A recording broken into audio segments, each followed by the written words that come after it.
Srimad Bhagavatam key. ആദ്യമായി ഭഗവതിയുടെ തൃപ്പാദങ്ങളിൽ പ്രണാമങ്ങൾ അർപ്പിച്ചുകൊള്ളുന്നു. ഇവിടെ കൂടിയിരിക്കുന്ന എല്ലാ സജ്ജനങ്ങൾക്കും വിനീതമായ പ്രണാമം. പ്രത്യേകിച്ചും ഭാഗവതം 18,000 ശ്ലോകവും പാരായണം ചെയ്ത അമ്മമാർ ഇവിടെ ഉണ്ടോ? ഇല്ലേ? ഓക്കെ. 18,000 ശ്ലോകവും ഇവിടെ പാരായണം ചെയ്തവർ, കൂടെ ഒരുപാട് ഭക്തർ ഗ്രന്ഥങ്ങൾ വെച്ച് ശ്ലോകങ്ങൾ പാരായണം ചെയ്തു. അവർക്കെല്ലാം ഞങ്ങളുടെ വിനീതമായ പ്രണാമം. ഇന്ന് ഭാഗവതത്തിൻ്റെ ദശമസ്കന്ധം ഭഗവാന്റെ ഭാഗവത പുരുഷന്റെ തിരുമുഖമാണ് എന്ന് വിവരിച്ചു. അത് കഴിഞ്ഞ് 11-ാം സ്കന്ധവും 12-ാം സ്കന്ധവും മോക്ഷസ്കന്ധങ്ങൾ എന്നാ പറയുന്നത്.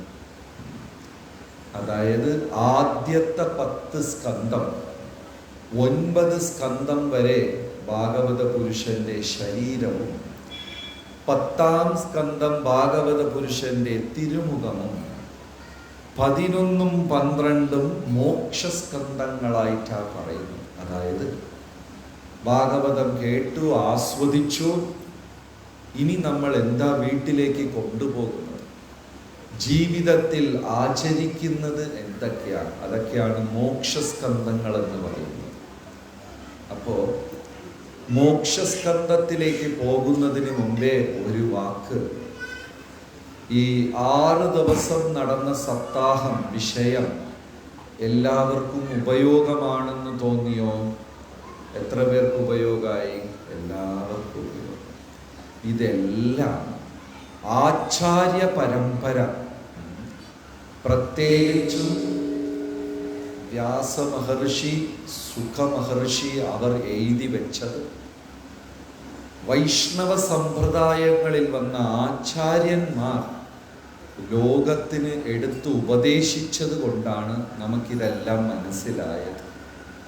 വളരെ ചുരുക്കം കയ്യിലെണ്ണാവുന്ന ആൾക്കാർക്ക് മാത്രമേ സംസ്കൃതം മനസ്സിലാവുകയുള്ളൂ, അല്ലേ? അപ്പം അത് വിവരിക്കുമ്പോഴാണ് കൂടുതൽ ആൾക്കാർക്ക് മനസ്സിലാവുക.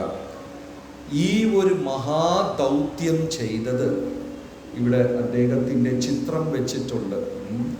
ഹരേ കൃഷ്ണ പ്രസ്ഥാനത്തിൻ്റെ സ്ഥാപകാചാര്യൻ 1977 സ്വാമിജി സമാധിയായി വൃന്ദാവനത്തിൽ. എല്ലാവർക്കും കാണാമോ ഇവിടെ ആ ചിത്രം? 1977 വൃന്ദാവനത്തിൽ അദ്ദേഹം സമാധിയായി. നേതാജി സുഭാഷ് ചന്ദ്രബോസിന്റെ 1 വർഷം ഇളയതായിട്ട് അതേ കോളേജിൽ പഠിച്ചതാണ്. സ്വാതന്ത്ര്യ സമരത്തിൽ പോയിക്കൊണ്ടിരുന്നതാണ്. കാരണം അദ്ദേഹം കോളേജിൽ പോകുമ്പോൾ ഇംഗ്ലീഷുകാരുടെ ഭരണമായിരുന്നു. അദ്ദേഹം ഗുരുവിൻ്റെ അടുത്ത് ചെന്ന് ചോദിച്ചു, ഈ രാമകൃഷ്ണ ഇതൊക്കെ പറഞ്ഞ് ഭാഗവതം പറഞ്ഞിരുന്നാൽ മതിയാവില്ല, ആദ്യം നമ്മുടെ രാജ്യത്തിന് വേണ്ടത് സ്വാതന്ത്ര്യമാണ് എന്ന് പറഞ്ഞു. അപ്പോൾ ഗുരുനാഥൻ പറഞ്ഞു,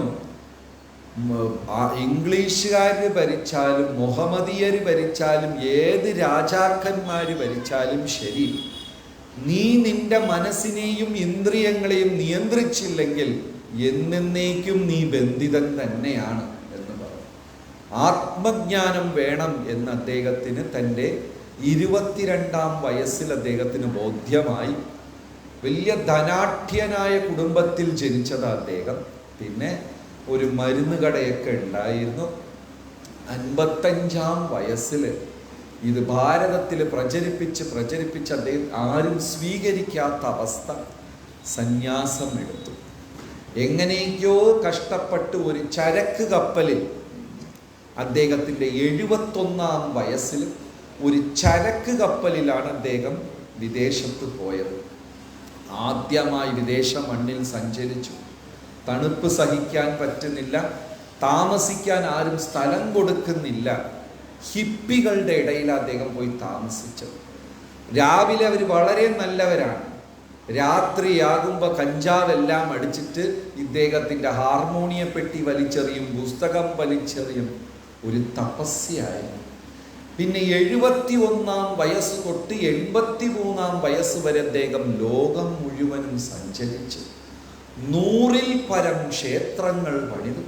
10,000-കണക്കിന് അനുയായികളെ ചെയ്തു. ആ 10 വർഷകാലത്തിൽ പ്രഭുപാദ സ്വാമികൾ ചെയ്തതാണ് ഇന്ന് നമ്മൾ ഈ കഥ കേൾക്കുന്നതും സിദ്ധാന്തങ്ങൾ. ഇതൊന്നും നമ്മൾ അടുക്കളയിൽ ഉണ്ടാക്കിയ സാധനമല്ല. ഇതെല്ലാം ഗുരുമുഖത്തിലിരുന്ന് കിട്ടിയതാണ്. ഈ പരമാചാര്യന്റെ പേര് അഭയ്ചരൺ. സന്യാസ നാമം ഭക്തിവേദാന്ത സ്വാമി. ശിഷ്യഗണങ്ങൾ സ്നേഹത്തോടെ അദ്ദേഹത്തിനെ വിളിച്ചത് പ്രഭുപാദ. യഥാർത്ഥ പേര് അഭയ്ചരൺ, സന്യാസനാമം ഭക്തിവേദാന്ത സ്വാമി. ശിഷ്യഗണങ്ങൾ സ്നേഹത്തോട് വിളിച്ചത് എന്താണ്?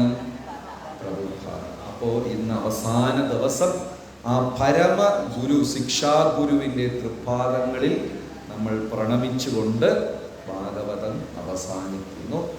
ഒരു തവണ അദ്ദേഹത്തിൻ്റെ പ്രണാമ മന്ത്രം ഞാൻ പറയാം, എല്ലാവരും ഏറ്റു പറയുക. നമോ വിഷ്ണുപാദായ കൃഷ്ണപൃഷ്ഠായ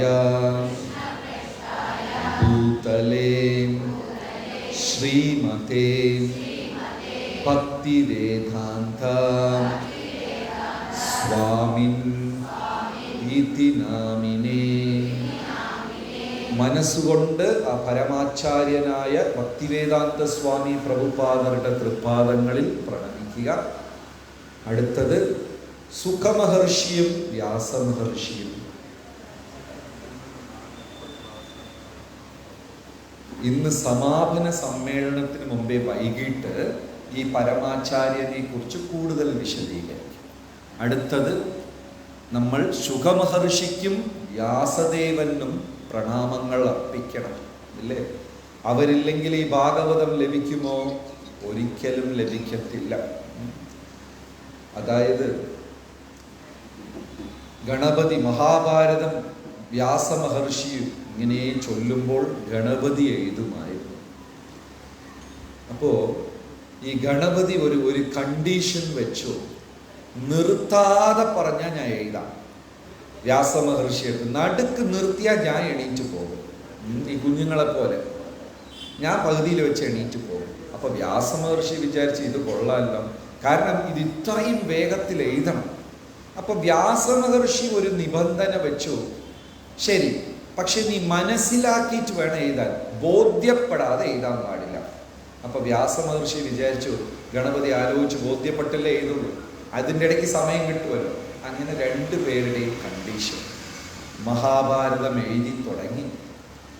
ഓരോരു ശ്ലോകം കഴിയുമ്പോഴും 2 ശ്ലോകം കഴിയുമ്പോഴും വ്യാസമഹർഷി അടുത്ത ശ്ലോകം ഒരു കടങ്കഥയിൽ കൂടെയാണ് പറയുന്നത്. എന്തിനാണ്? ഗണപതി കുറച്ച് സമയം എടുത്ത് ആലോചിക്കും. അപ്പൊ മഹാഭാരതത്തിൽ ആദ്യം ഉണ്ടായത് ഒരു കടങ്കഥയാണ്. എന്താ കടങ്കഥ? ഞാൻ ആ ദൈവത്തിനെ, സർവേശ്വരനെ, സച്ചിദാനന്ദ സ്വരൂപനെ പൂജിക്കുന്നു. പക്ഷെ ആ ദൈവം ഉച്ഛിഷ്ടം കൊണ്ട് അഭിഷേകം ചെയ്യപ്പെടുന്ന ദൈവമാണ്. ഉച്ഛിഷ്ടം കൊണ്ട്. ആരെങ്കിലും ഉച്ഛിഷ്ടം കൊണ്ട് ദൈവത്തിനെ അഭിഷേകം ചെയ്യോ? ഒരിക്കലും ചെയ്യില്ല. പക്ഷെ ഒരു കടങ്കഥ വ്യാസദേവൻ ഇട്ടു. നമ്മൾ ദിവസവും ഭഗവാനെ ഒരു ഉച്ഛിഷ്ട സാധനം, വസ്തു കൊണ്ട് അഭിഷേകം ചെയ്യാറുണ്ട്. എന്താണ് ആ ഉച്ഛിഷ്ട സാധനം? ഉച്ഛിഷ്ട സാധനം എന്താണ്? ഒരനക്കമില്ലല്ലോ. തേന്. കാരണം തേനീച്ച പൂക്കളിലിരുന്ന് തേനും നുകർന്ന് വലിച്ചെടുത്തോണ്ട് പോയി അതിനെ വിഴുങ്ങി തേൻകൂടിൽ ചെന്ന് തുപ്പി വെക്കും. അത് ഉച്ഛിഷ്ടമല്ലേ? തേനുകൊണ്ട് ഭഗവാൻ അഭിഷേകം ചെയ്യാറില്ലേ? ഇങ്ങനെ മനോഹരമായി വ്യാസമഹർഷി ഇടയ്ക്ക് ഒരു കടങ്കഥയിടും. ഗണപതി ഉത്തരം കണ്ടുപിടിച്ച് അത് രചിച്ചോണ്ടേയിരിക്കും. അപ്പൊ ഇതിൻ്റെ ഇടയ്ക്ക് വ്യാസമഹർഷിക്ക് അല്പം സമയം കിട്ടും. ഇങ്ങനെ രസകരമായിട്ടാണ് മഹാഭാരതം എഴുതിയത്. പക്ഷെ ഭാഗവതം വന്നപ്പോൾ വ്യാസൻ ധ്യാനനിമഗ്നനായ എഴുതിയത്. ഹിമാലയത്തിൽ ബദ്രികാശ്രമത്തിൻ്റെയും മേലെ ഒരു ഗുഹയ്ക്കകത്ത് ഭഗവാനെ ധ്യാനിച്ചുകൊണ്ട് അദ്ദേഹം ധ്യാനനിമഗ്നനായിട്ടാണ് വ്യാസൻ രചിച്ചത്. അത് ശുകമഹർഷിക്കും പറഞ്ഞു കൊടുത്തത്. ശുകമഹർഷിക്ക് എങ്ങനെയാ പറഞ്ഞു കൊടുത്തത്? ശുകമഹർഷി 16 വർഷം അമ്മയുടെ ഗർഭത്തിലിരുന്ന് പുറത്തു വന്നില്ല. സാധാരണ കുഞ്ഞുങ്ങളെല്ലാം എത്ര ദിവസമാണ് അമ്മയുടെ ഗർഭത്തിൽ കിടക്കുന്നത്? 10 മാസം, 9 മാസം. ഇന്ന് കാലത്ത് ചിലത് നേരത്തെ അങ്ങ് വരും. പക്ഷേ വ്യാസമഹർഷി 16 കൊല്ലമായിട്ടും അമ്മയുടെ ഗർഭപാത്രത്തിൽ ഇരുന്ന് പുറത്തു വന്നില്ല. ശുകമഹർഷി അമ്മയുടെ ഗർഭത്തിൽ 16 കൊല്ലമായിട്ടും പുറത്തു വന്നില്ല. വ്യാസൻ എന്നും വന്ന് കരഞ്ഞ് പ്രാർത്ഥിക്കും. അദ്ദേഹത്തിന് ശുകബ്രഹ്മം എന്നാ പറയുന്നത്. ബ്രഹ്മസത്യം, ബ്രഹ്മതത്വം മുഴുവനും ഗ്രഹിച്ച ഒരാളാണ് ശുകമഹർഷി. ഈ പരമാർത്ഥം, പരമസത്യം അറിയാവുന്നത് കൊണ്ട് അദ്ദേഹം ഗർഭത്തിലിരുന്ന് പറഞ്ഞു, ഞാൻ വരത്തില്ല. എന്താ? വെളിയിൽ വന്ന മായ പിടിക്കും. എല്ലാവരും മായയിൽ കുടുങ്ങിക്കിടക്കുന്നില്ലേ? എൻ്റെ കുടുംബം, എൻ്റെ പണം, എൻ്റെ സ്ഥാനമാനം, എൻ്റെ പേര്, എൻ്റെ പ്രശംസ, ഇതിൽ നിന്ന് വെളിയിൽ വരുന്നത് എളുപ്പമാണോ? ഈ ഭൗതിക ബന്ധനത്തിലിരുന്ന് വെളിയിൽ വരുന്നത് എളുപ്പമാണോ? 7 ദിവസം സപ്താഹം കഴിഞ്ഞു, നമ്മൾ നേരെ വീട്ടിൽ പോയി ഭർത്താവിൻ്റെ അടുത്ത് എൻ്റെ ഭർത്താവല്ല, കുട്ടികളടുത്ത് എൻ്റെ മക്കളല്ല എന്നൊക്കെ പറയാൻ പറ്റും. ഇതൊന്നും നമുക്ക് അത്ര എളുപ്പത്തിൽ ഇല്ല എന്ന് വെക്കാൻ പറ്റില്ല. അപ്പോൾ ശുകമഹർഷി അമ്മയുടെ ഗർഭത്തിലിരുന്ന് പറയാ, ഞാൻ എന്തിനു പുറത്തു വരണം, എന്തിനു ഞാൻ കുടുങ്ങണം? ഒരു കുഞ്ഞു സ്കൂളിൽ പോകാറില്ല. ഇപ്പൊ ഞാൻ പറയുന്ന ഉദാഹരണം നിങ്ങൾ ജീവിതത്തിൽ പാലിക്കണ്ട, എന്നാലും പറയാം. ഒരു കുഞ്ഞു സ്കൂളിൽ പോകാറില്ല. അച്ഛൻ ചോദിച്ച പഠിക്കണ, കുഞ്ഞു പറഞ്ഞു എന്തിനാ? പഠിച്ചാലല്ലേ എന്തെങ്കിലും ജോലിയൊക്കെ കിട്ടുള്ളൂ. ജോലി കിട്ടിയിട്ട് എന്നാ ചെയ്യാനാ? കുറച്ച് ശമ്പളമൊക്കെ കിട്ടും. പിന്നെ ശമ്പളമൊക്കെ കിട്ടിയാൽ നിനക്ക് നാട്ടിൽ നല്ല പെണ്ണ് കിട്ടും. അത് കഴിഞ്ഞിട്ട് കല്യാണം കഴിച്ച് കുഞ്ഞുങ്ങളോടൊക്കെ ജീവിക്കാം, ഒരു വീടൊക്കെ വെച്ച്. പിന്നെ നീ സമാധാനമായിട്ട് റിട്ടയർ ചെയ്തിട്ട് സുഖമായിട്ടിരിക്കാം. കുട്ടി പറഞ്ഞു, അച്ഛ ഇപ്പൊ ഞാൻ അതാണ് ചെയ്തുകൊണ്ടിരിക്കുന്നത്, അതുകൊണ്ട് ശല്യപ്പെടും. ജീവിതം ഒരു ഊഞ്ഞാലിനെ പോലെയാണ്. എവിടെയെല്ലാമോ പോയിട്ട് അവസാനം നമ്മൾ തുടങ്ങിയ സ്ഥലത്ത് തന്നെ വൃദ്ധന്മാരെല്ലാം വീണ്ടും കുട്ടികളുടെ ഭാവത്തിൽ തന്നെ വരും. നിങ്ങൾ എത്ര പേരാ വീട്ടിൽ വയസ്സായ അച്ഛനമ്മയെ ശുശ്രൂഷിക്കുന്നുണ്ട്? ഒരുപാട് പേരുണ്ട്. അവർക്ക് കുട്ടികളുടെ സ്വഭാവമാണോ? വയസ്സാകും തോറും വീണ്ടും ചുരുങ്ങി വന്ന് ശാഠ്യമായി, നിർബന്ധമായി പഴയതുപോലെ കുഞ്ഞുങ്ങളുടെ സ്വഭാവം വന്ന് തുടങ്ങിയ സ്ഥലത്ത് തന്നെ ജീവിതം അവസാനം. അപ്പൊ ശുക മഹർഷി പറഞ്ഞു, ഗർഭത്തിനകത്തിരുന്ന് എന്തിനാ ഞാൻ ഇതൊക്കെ പരിശീലിക്കുന്നത്? ഇതൊക്കെ ചെയ്തിട്ട് അവസാനം മായയിൽ കുടുങ്ങാനോ? ഞാൻ പുറത്തു വരുന്നില്ല എന്ന് പറഞ്ഞു. എന്നും വ്യാസമഹർഷി അപേക്ഷിക്കും. പക്ഷെ 16 കൊല്ലമായിട്ടും ശുകമഹർഷി അമ്മയുടെ ഗർഭത്തിലിരുന്ന് പുറത്തു വന്നില്ല. ഒരു ദിവസം വ്യാസമഹർഷി ഭഗവാനെ വിളിച്ചു, എനിക്ക് വേറെ നിവർത്തിയില്ല, എന്ത് ചെയ്തിട്ടും ഈ കുഞ്ഞ് പുറത്തു വരുന്നില്ല, ഭഗവാൻ വന്ന് പറയട്ടെ. ഭഗവാൻ വന്ന് പറഞ്ഞു, നിന്റെ അമ്മയ്ക്ക് എന്തുമാത്രം ബുദ്ധിമുട്ടാ, ഇത്ര കൊല്ലം അകത്തിരുന്നാൽ. പറഞ്ഞു, ഞാൻ പുറത്തു വന്ന മായ പിടിക്കും. ഉടനെ ഭഗവാൻ സത്യപ്രതിജ്ഞ ചെയ്തു, ശുകമഹർഷി അങ്ങ് പുറത്തു വരൂ, മായ പിടിക്കില്ല എന്ന് വാക്ക് ഞാൻ തരാം എന്ന് ആര് സത്യപ്രതിജ്ഞ ചെയ്തു? ഭഗവാൻ ചെയ്ത ഉടനെ ടിങ്ങെന്ന് ശുകമഹർഷി പുറത്തു വന്നിട്ട് എന്ത് ചെയ്തു? ആ കുട്ടി ഹിമാലയം നോക്കി അങ്ങ് നടക്കാൻ തുടങ്ങി. ജനിച്ച ഉടനെ വ്യാസമഹർഷി 2 കയ്യും ഉയർത്തി മകനേ മകനേന്ന് ബാക്ക്. എവിടെ? അതങ്ങനെ പോയി. പിന്നെ ഭാഗവതം പറഞ്ഞപ്പോഴാ ആര് നിന്നത്? ശുകമഹർഷി നിന്നത്. അപ്പോ ഇന്ന് വ്യാസമഹർഷിക്കും ശുകമഹർഷിക്കും നമ്മുടെ മനസ്സുകൊണ്ട് പ്രണാമങ്ങൾ അർപ്പിക്കണം. ആ കൂട്ടത്തില് ഈ 7 ദിവസം പാരായണം ചെയ്ത അമ്മമാർ, സുന്ദരി അമ്മ, സുഷമ്മ, പ്രേമ, 3 പേരും ഉണ്ടോ ഇവിടെ? 3 പേർക്കും ഈ സദസ്സിൻ്റെ പ്രണാമം. 18,000 ശ്ലോകവും ഭക്തജനങ്ങളും 8 ദിശകളും എല്ലാ ജീവജാലങ്ങളും കേൾക്കാനായി ആചാര്യന്മാരുടെ പ്രതിനിധികളായി അമ്മമാരിരുന്ന് 18,000 ശ്ലോകം ഭഗവത് പ്രീതിക്ക് വേണ്ടി ഇവിടെ സമർപ്പണം അവർ ചെയ്തു. അവർക്കും നമ്മുടെ എല്ലാം പ്രണാമം. സോ ഇപ്പൊ നമ്മൾ കാണാൻ പോകുന്നത് 11-ാം സ്കന്ധവും 12-ാം സ്കന്ധവുമാണ് ചർച്ച ചെയ്യാൻ പോകുന്നത്. ഈ 2 സ്കന്ധങ്ങളെ മോക്ഷസ്കന്ധം എന്നാ പറയുന്നത്. അവസാനം യദുകുലനാശം, ഭഗവാന്റെ കുലം, ഇന്ന് വരെ പ്രപഞ്ചത്തിൽ പരാജയം എന്തെന്ന് കാണാത്ത, അനുഭവിക്കാത്ത ഒരു കുലം. അതായത് ഈ അധ്യായം എന്താ പറയുന്നതെന്ന് വെച്ചാൽ, ഭക്തന്മാരിൽ എന്ത് ദോഷമുണ്ടെങ്കിലും ശരി, അഹങ്കാരം മാത്രം പാടില്ല. ആർക്ക്? ഭക്തന്മാർ. കാരണം നമ്മൾ നേടുന്ന ഭക്തിയെല്ലാം അഹങ്കാരം കൊണ്ട് ഇല്ലാതായിപ്പോകും. ദിവസവും നാമജപം ചെയ്യുമ്പോൾ നമ്മളൊരു കലത്തിൽ ഈശ്വരൻ്റെ കൃപയായ ആ വർഷം, ആ മഴ സ്വീകരിക്കുന്ന പോലെയാണ്.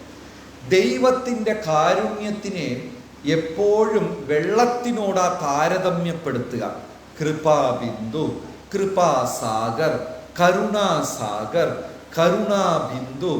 ഈ കാരുണ്യത്തിനെ പഞ്ചഭൂതങ്ങളിൽ ഏത് വസ്തുവിനോടാ എപ്പോഴും താരതമ്യപ്പെടുത്തുക?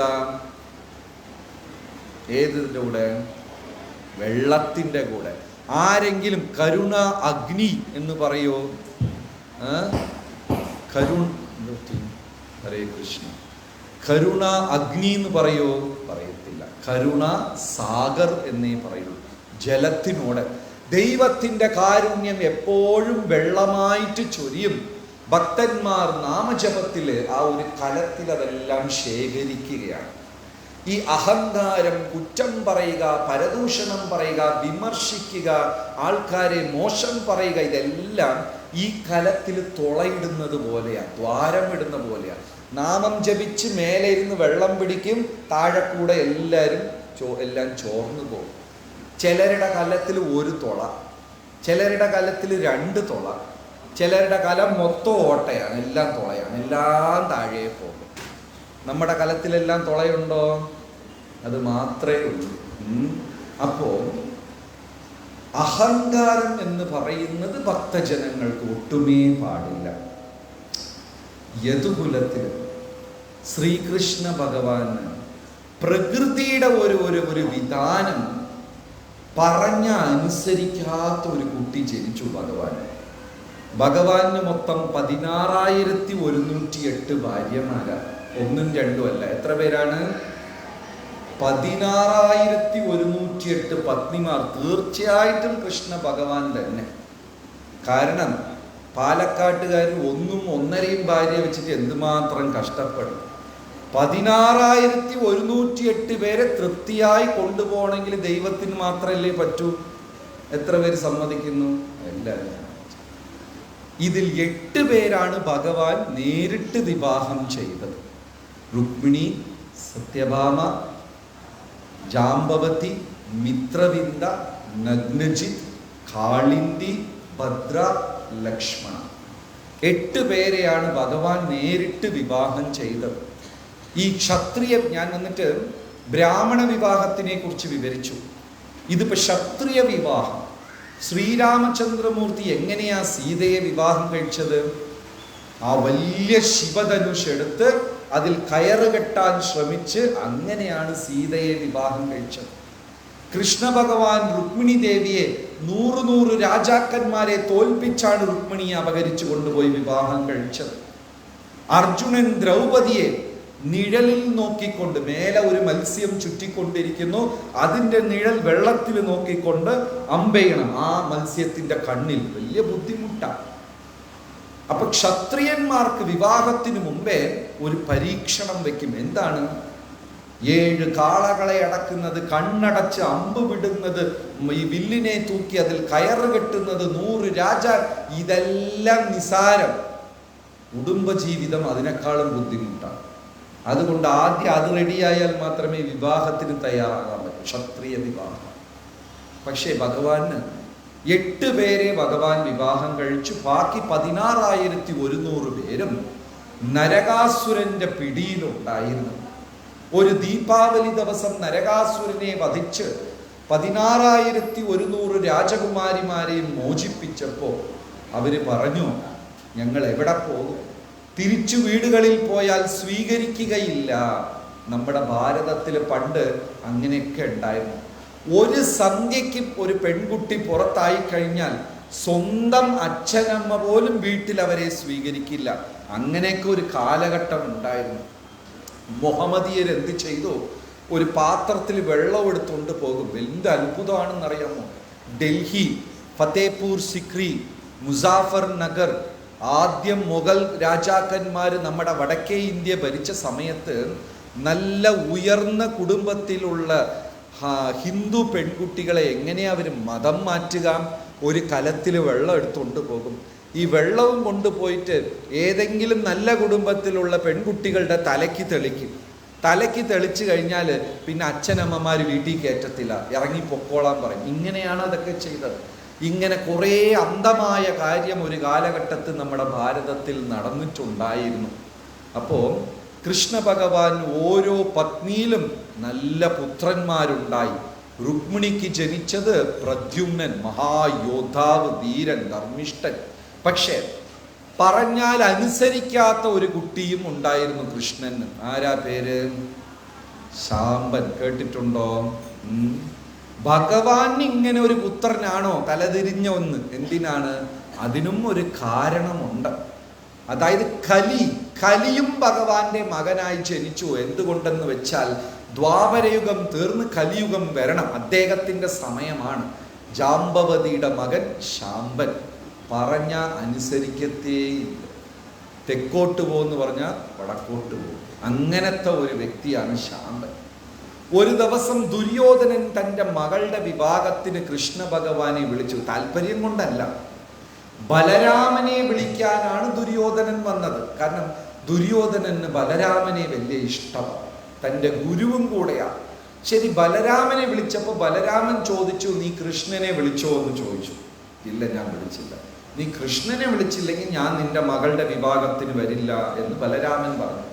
വേറെ നിവർത്തിയില്ലാതെ പോയ പോക്കിൽ ദുര്യോധനനെ കൃഷ്ണനെ കണ്ട് എൻ്റെ മകളുടെ വിവാഹമാണ്. അപ്പോൾ കൃഷ്ണ ഭഗവാൻ വിചാരിച്ചു, ഈ ക്ഷണം മനസ്സിലിരുന്നല്ല, ഹൃദയത്തിലിരുന്നല്ല ഈ ക്ഷണം വന്നിരിക്കുന്നത്.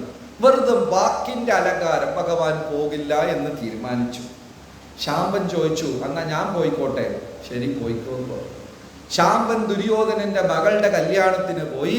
മാല ചാർത്തുന്നതിന് മുമ്പ് പെണ്ണിനെ തട്ടിക്കൊണ്ടുപോയി. ദുര്യോധനൻ പറഞ്ഞു, ഇവരെ കുടുംബത്തിനെ ഇതാണ് പണിയെന്ന് പറഞ്ഞു.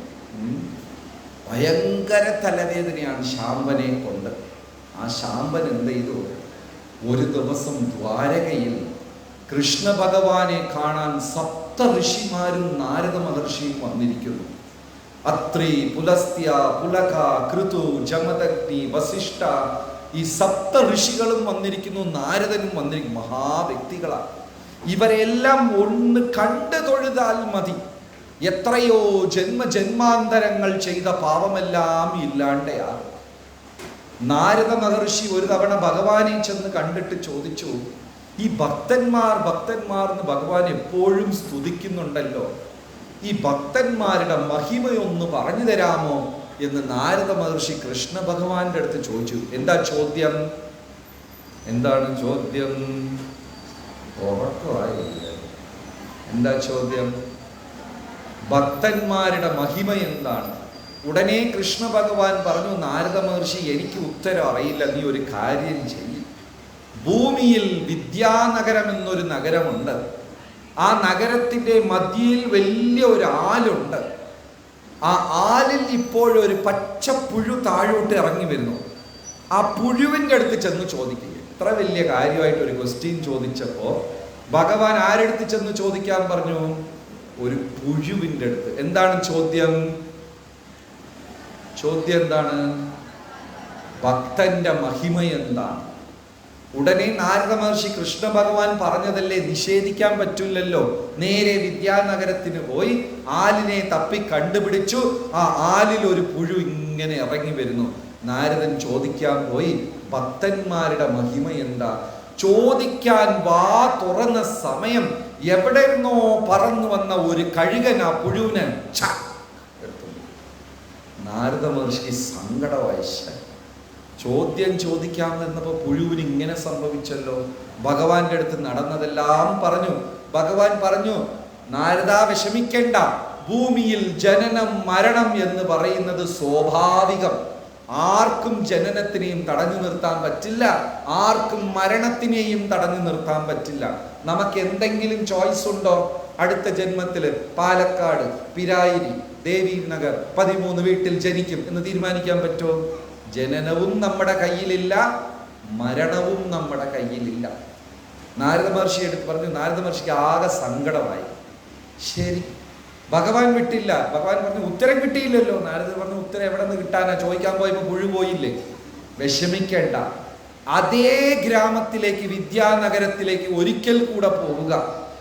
അവിടെ ഒരു പശു കിടാവിനെ ഇപ്പോൾ പ്രസവിച്ചതേ ഉള്ളൂ. ആ കിടാവിൻ്റെ അടുത്ത് ചെന്ന് ചോദിക്കുക. നാരദ മഹർഷി ഇത് എന്ത് കൺഫ്യൂഷനാണ്. ഭഗവാൻ നേരിട്ടങ്ങ് പറഞ്ഞാൽ പോരെ, പുഴുവെടുത്ത് പോ, കിടാവിൻ്റെ അടുത്ത് പോ. ഇല്ല ഇല്ല, നീ ചെല്ല്. നാരദ മഹർഷി വീണ്ടും ആ ഗ്രാമത്തിൽ വന്നു. ഒരു ബ്രാഹ്മണന്റെ വീട്ടില് പശു കിടാവിനെ പ്രസവിച്ചിരിക്കുന്നു. വീട്ടുകാരൊക്കെ വലിയ സന്തോഷത്തിലാണ്. നാരദ മഹർഷി പതുക്കെ തൊഴുത്തിന്റെ അവിടെ പോയി. ആ കിടാവ് നാരദ മഹർഷിയെ കണ്ടു. എണീറ്റ് നിന്നു, വീണു. എണീറ്റ് നിന്നു, വീണ്ടും വീണു. വീണ്ടും എണീറ്റു, വീണു, ചത്തു. നാരദ മഹർഷി എന്ത് കൺഫ്യൂഷനാണ്. ഈ പശുക്കിടാവും ചത്തു. നേരെ ഭഗവാന്റെ അടുത്ത് പോയി, എനിക്ക് ഉത്തരം കിട്ടിയില്ലെങ്കിലും കുഴപ്പമില്ല, അവിടെ പോയപ്പോൾ പുഴു കൊണ്ടുപോയി, ഇത് പശുക്കിടാവ് ചത്തു, എനിക്ക് ഉത്തരമേ വേണ്ട. ഭഗവാൻ പറഞ്ഞു അങ്ങനെ വിടാൻ പറ്റില്ല, നീ തുടങ്ങി വെച്ചതല്ലേ, വീണ്ടും അതേ വിദ്യാനഗരത്തേക്ക് പോ. ഇപ്പോ രാജ്ഞി ഒരു രാജകുമാരനെ പ്രസവിച്ചിട്ടുണ്ട്, അവന്റെ അടുത്ത് ഇപ്പൊ എന്ന് ചോദിക്കുന്ന. ഞാൻ പോകുന്നില്ല, ഇനി അവിടെ പോണം, ആ കുഞ്ഞിന് വല്ലതും സംഭവിക്കണം, ഈ പാവം എനിക്ക് വേണ്ട, എനിക്ക് ഉത്തരം കിട്ടിയില്ലെങ്കിലും പ്രശ്നമില്ല, ഞാൻ പോകുന്നില്ല. ഭഗവാൻ പറഞ്ഞു നാരദ, ഇതെന്റെ ആജ്ഞയാണ്, നീ പോയേ മതിയാകൂ. സങ്കടത്തോടെ നാരദ മഹർഷി വിദ്യാനഗരത്തിൽ വന്നു. രാജാവിന് രാജകുമാരൻ ജനിച്ചിട്ടുണ്ട്. നാട് മുഴുവനും മാവിലകളും പൂക്കളും തോരണങ്ങളും, സ്ത്രീകളെല്ലാം കീർത്തനങ്ങൾ ചൊല്ലുന്നു, ബ്രാഹ്മണരെല്ലാം മന്ത്ര ഉച്ചാരണം, രാജാവ് സന്തോഷത്തോട് ദാനധർമ്മം ചെയ്യുന്നു. നാരദ മഹർഷി വിചാരിച്ചതെല്ലാം ഇപ്പൊ നിൽക്കാൻ പോവാം. നേരെ അകത്ത് ചെന്നു. രാജകുമാരൻ തൊട്ടിലിൽ കിടക്കുന്നു. നാരദനെ കണ്ട ഉടനെ രാജകുമാരൻ എണീറ്റിട്ട് പറഞ്ഞു, നാരദ, ഒരു ഭക്തന്റെ മഹിമ എന്താണെന്ന് അറിയണമല്ലേ? നാരദ മഹർഷി സ്തംഭിച്ചു നിൽക്കാം. ഇന്ന് രാവിലെ ഞാൻ ഒരു പുഴുവായിരുന്നു, അങ്ങയെ കണ്ട മാത്രയിൽ കോടാനുകോടി ജന്മങ്ങൾ ഞാൻ ചെയ്ത പാപമെല്ലാം പോയി, ഉച്ചയ്ക്ക് തന്നെ പശുവായി എനിക്ക് ജന്മം കിട്ടി. വീണ്ടും അങ്ങയെ കണ്ടപ്പോൾ എൻ്റെ സർവത്ര പാപവും പോയി, ദുർലഭമായ മനുഷ്യജന്മം കിട്ടി. ഇതാണ് ഭക്തരുടെ മഹിമ എന്ന കുട്ടികൾ. നാരദ മഹർഷിയുടെ കണ്ണുകളെല്ലാം നിറഞ്ഞു. ഭഗവാന്റെ നാമവും ചൊല്ലി നടക്കുന്നവർ, ഭഗവാന്റെ നാമം പ്രചരിപ്പിക്കുന്നവർ, ഭഗവത് സേവ ചെയ്യുന്ന വ്യക്തികളെല്ലാം കാണുന്നത് സൗഭാഗ്യം. അങ്ങനെ സപ്ത ഋഷികളാ വന്നിരിക്കുന്നത്. എവിടെ വന്നിരിക്കുന്നത്? നല്ല കഥയാണ്. സപ്ത ഋഷികൾ ആനയോ? എവിടെ? ദ്വാരകയിൽ വന്നിരിക്കുന്നു. ഈ ശാമ്പൻ എന്ത് ചെയ്തു? എനിക്ക് തോന്നുന്നു ശാമ്പൻ പാലക്കാടിൽ നിന്നായിരിക്കും. ഈ ശാമ്പൻ എന്ത് ചെയ്തു? ഒരു സാധനത്തിനെ എടുത്ത് വയറ്റിൽ വെച്ച് അങ്ങ് കെട്ടി, ഒരു ഇരുമ്പ് സാധനം, ഗർഭിണിയെ പോലെ, ഒരു സ്ത്രീയെ പോലെ വേഷവും ചമഞ്ഞ്, ഒരു സ്ത്രീയെ പോലെ വയറൊക്കെ വലുതാക്കി വെച്ച് കെട്ടി. സപ്തഋഷികളെടുത്ത് ഇവർ ചെന്ന് ചോദിച്ചു. ശാമ്പൻ ചോദിച്ചു, ത്രികാലജ്ഞാനികളെ, നിങ്ങൾക്ക് എല്ലാം അറിയാമല്ലേ? ചിലപ്പോഴൊക്കെ നമ്മളടുത്ത് ചിലർ ചോദ്യം ചോദിക്കും, ഉത്തരം കിട്ടാൻ വേണ്ടിയല്ല ചോദിക്കുന്നത്, അയാൾക്ക് എത്ര അറിയാമെന്ന് കണ്ടുപിടിക്കാൻ വേണ്ടിയാണ്. ഇവരെ ഈ ഒലക്കയെല്ലാം കെട്ടി ഗർഭിണിയെ പോലെ ശാമ്പൻ വേഷവും ഇട്ടിട്ട് നേരെ ചെന്ന് സപ്തഋഷികളെടുത്ത് ചോദിച്ചു, ഈ ഗർഭിണി പ്രസവിക്കാൻ പോകുന്നത് ആൺകുഞ്ഞാണോ പെൺകുഞ്ഞാണോ? ഋഷിമാര് പറഞ്ഞു, ആണുമല്ല പെണ്ണുമല്ല, ഒലക്കയെ പ്രസവിക്കും. മാത്രമല്ല, ഒലക്ക കാരണം നിങ്ങളുടെ യദുവംശം മുഴുവനും നശിക്കും. നിങ്ങൾക്ക് ധിക്കാരം, കൃഷ്ണന്റെ മക്കളും കൃഷ്ണന്റെ ചെറുമക്കൾ എന്ന് പറഞ്ഞ അഹങ്കാരം, ഭഗവാനെ ലഭിച്ചത് നിങ്ങൾ ചെയ്ത മഹാപുണ്യമാണ്. അങ്ങനെ പുണ്യത്തോട് ലഭിക്കുമ്പോൾ വിനയത്തോട് സ്വീകരിക്കണം. മറ്റുള്ളവർക്ക് കിട്ടാത്ത സൗഭാഗ്യം നിങ്ങൾക്ക് കിട്ടി, നിങ്ങളെല്ലാം ഭഗവാന്റെ ബന്ധുജനങ്ങളായി, എന്നിട്ട് നിങ്ങൾക്ക് ധിക്കാരം. നിങ്ങൾ വേണം എളിമയോടിരിക്കാൻ. ഈ ഒലക്കയെ പ്രസവിക്കും, യദുവംശം മുഴുവനും നശിക്കും. ശപിച്ചു സപ്തർഷികൾ അല്ലേ? ഒരു സാധാരണക്കാരൻ കള്ളു കുടിച്ചു. ഇപ്പൊ റോട്ടിൽ ഒരാൾ കള്ളു കുടിച്ചാൽ, ഞാൻ 7 ദിവസം ഭാഗവതം പറഞ്ഞിട്ട് അവിടെ പോയി ഞാൻ കള്ളു കുടിച്ചു, നിങ്ങൾ ആരെ കൂടുതൽ ചീത്ത പറയും? ധൈര്യമായിട്ട് പറയും, കുഴപ്പമില്ല, എന്നെയല്ലേ പറയുള്ളൂ. എന്തുകൊണ്ടാ? ഒന്നും അറിയാത്തവൻ കള്ളു കുടിച്ച് പോട്ടെ എന്ന് വിടാം. അറിയാവുന്നവർ കള്ളു കുടിച്ചാൽ, സാധാരണക്കാരൻ തെറ്റ് ചെയ്താൽ കുഴപ്പമില്ല. ഭഗവാന്റെ സ്വന്തം മക്കൾ, ചെറുമക്കൾ, ദാസന്മാർ ചെയ്താൽ മഹാപരാധമായി തീരും. സപ്തഋഷികൾക്ക് ദേഷ്യം വന്ന് അവരെ ശപിച്ചു. പിന്നെയാണ് ഇവർക്ക് ബോധോദയം വന്നത്, യദുവംശത്തിന്. അയ്യോ, സപ്തഋഷികളുടെ ശാപം നമ്മൾ ഏറ്റെടുത്തല്ലോ, ഇനി എന്ത് ചെയ്യും? പലരിടത്തും ചെന്ന് ചോദിച്ചു. എല്ലാവരും പറഞ്ഞു, നമുക്കിനി ഒന്നും ചെയ്യാൻ പറ്റില്ല, ഈ ഒലക്കയെ ഇല്ലാണ്ടാക്കുക. ഈ ഇരുമ്പ് ഒലക്കയെ എങ്ങനെ ഇല്ലാണ്ടാക്കുന്നത്? ഇവരെല്ലാം സോംനാഥിലേക്ക് പോയി. എത്ര പേര് സോമനാഥ് പോയിട്ടുണ്ട്? സോമേശ്വർ, വെറാവൽ, പ്രഭാസ തീർത്ഥം. പ്രഭാസ തീർത്ഥത്തിൽ ചെന്നിട്ട് ഇതിനെ വരച്ച് വരച്ച് വരച്ച് പൗഡറാക്കി. ഇതിനെ ഇരുമ്പ് ഒലക്കയെ എത്ര പൗഡറാക്കാൻ പറ്റുമോ പൗഡറാക്കി കടലിൽ കളഞ്ഞു. നിങ്ങളൊരു പ്രത്യേക തരം പുല്ല് കണ്ടിട്ടുണ്ടോ? സൈഡിൽ ഫുള്ള് മുള്ളുമുള്ളായിരിക്കും. ആ പുല്ല് കയ്യിൽ പിടിച്ചാൽ കയ്യിലൊക്കെ കീറും. എന്ത് പേരാ പുല്ലിന്റെ പേര്? എന്ത് പുല്ല്? ഗോരഖ്പൂര. മനസ്സിലായ സംഭവം? അത്രയേ ഉള്ളൂ. ആ സൈഡിലൊക്കെ മുള്ളായിരിക്കുന്ന ഒരു പുല്ല്. ഈ ഇരുമ്പിനെ കരച്ച് ആ പൗഡറാക്കി അവർ സമുദ്രത്തിൽ കളഞ്ഞു. അതെല്ലാം അവിടെ എന്തായി? പുല്ലായി മുടിച്ചിരുന്നു. പിന്നെ ഭഗവാൻ ഒരു ദിവസം പറഞ്ഞു, ബലരാമ ജ്യേഷ്ഠ, കുരുക്ഷേത്ര യുദ്ധമൊക്കെ കഴിഞ്ഞു, എന്നാലും എനിക്കൊരു സമാധാനമില്ല. എന്തെല്ലാമോ അതിനകത്ത് ശരിയും തെറ്റും ധർമ്മവും അധർമ്മവും എല്ലാം സംഭവിച്ചു. എനിക്കൊരു ഭയം, നമ്മുടെ യദുകുലത്തേക്ക് എന്തോ ഒരു നാശം വരാൻ പോകുന്നു, ഒരു ഭയം. നമ്മളെല്ലാം കുടുംബത്തോട് ചെന്ന് പ്രഭാസ തീർത്ഥത്തിൽ സ്നാനാദി കർമ്മം ചെയ്താലോ? ബലരാമനും സമ്മതിച്ചു. യദുവംശം മുഴുവനും പ്രഭാസ തീർത്ഥത്തിൽ ചെന്ന് അവിടെ എല്ലാവരും സ്നാനം ചെയ്തു. എന്നിട്ടും ഇതുങ്ങളുടെ അഹങ്കാരം കുറഞ്ഞില്ല. ആരുടെ? യദുവംശത്തിൻ്റെ. പൂജയൊക്കെ കഴിഞ്ഞ് സദ്യ എല്ലാം കഴിച്ചിട്ട് അവിടെ ഇരുന്ന് ഒന്നൊന്ന് പരസ്പരം അങ്ങോട്ടും ഇങ്ങോട്ടും കുറ്റം പറയാൻ തുടങ്ങി.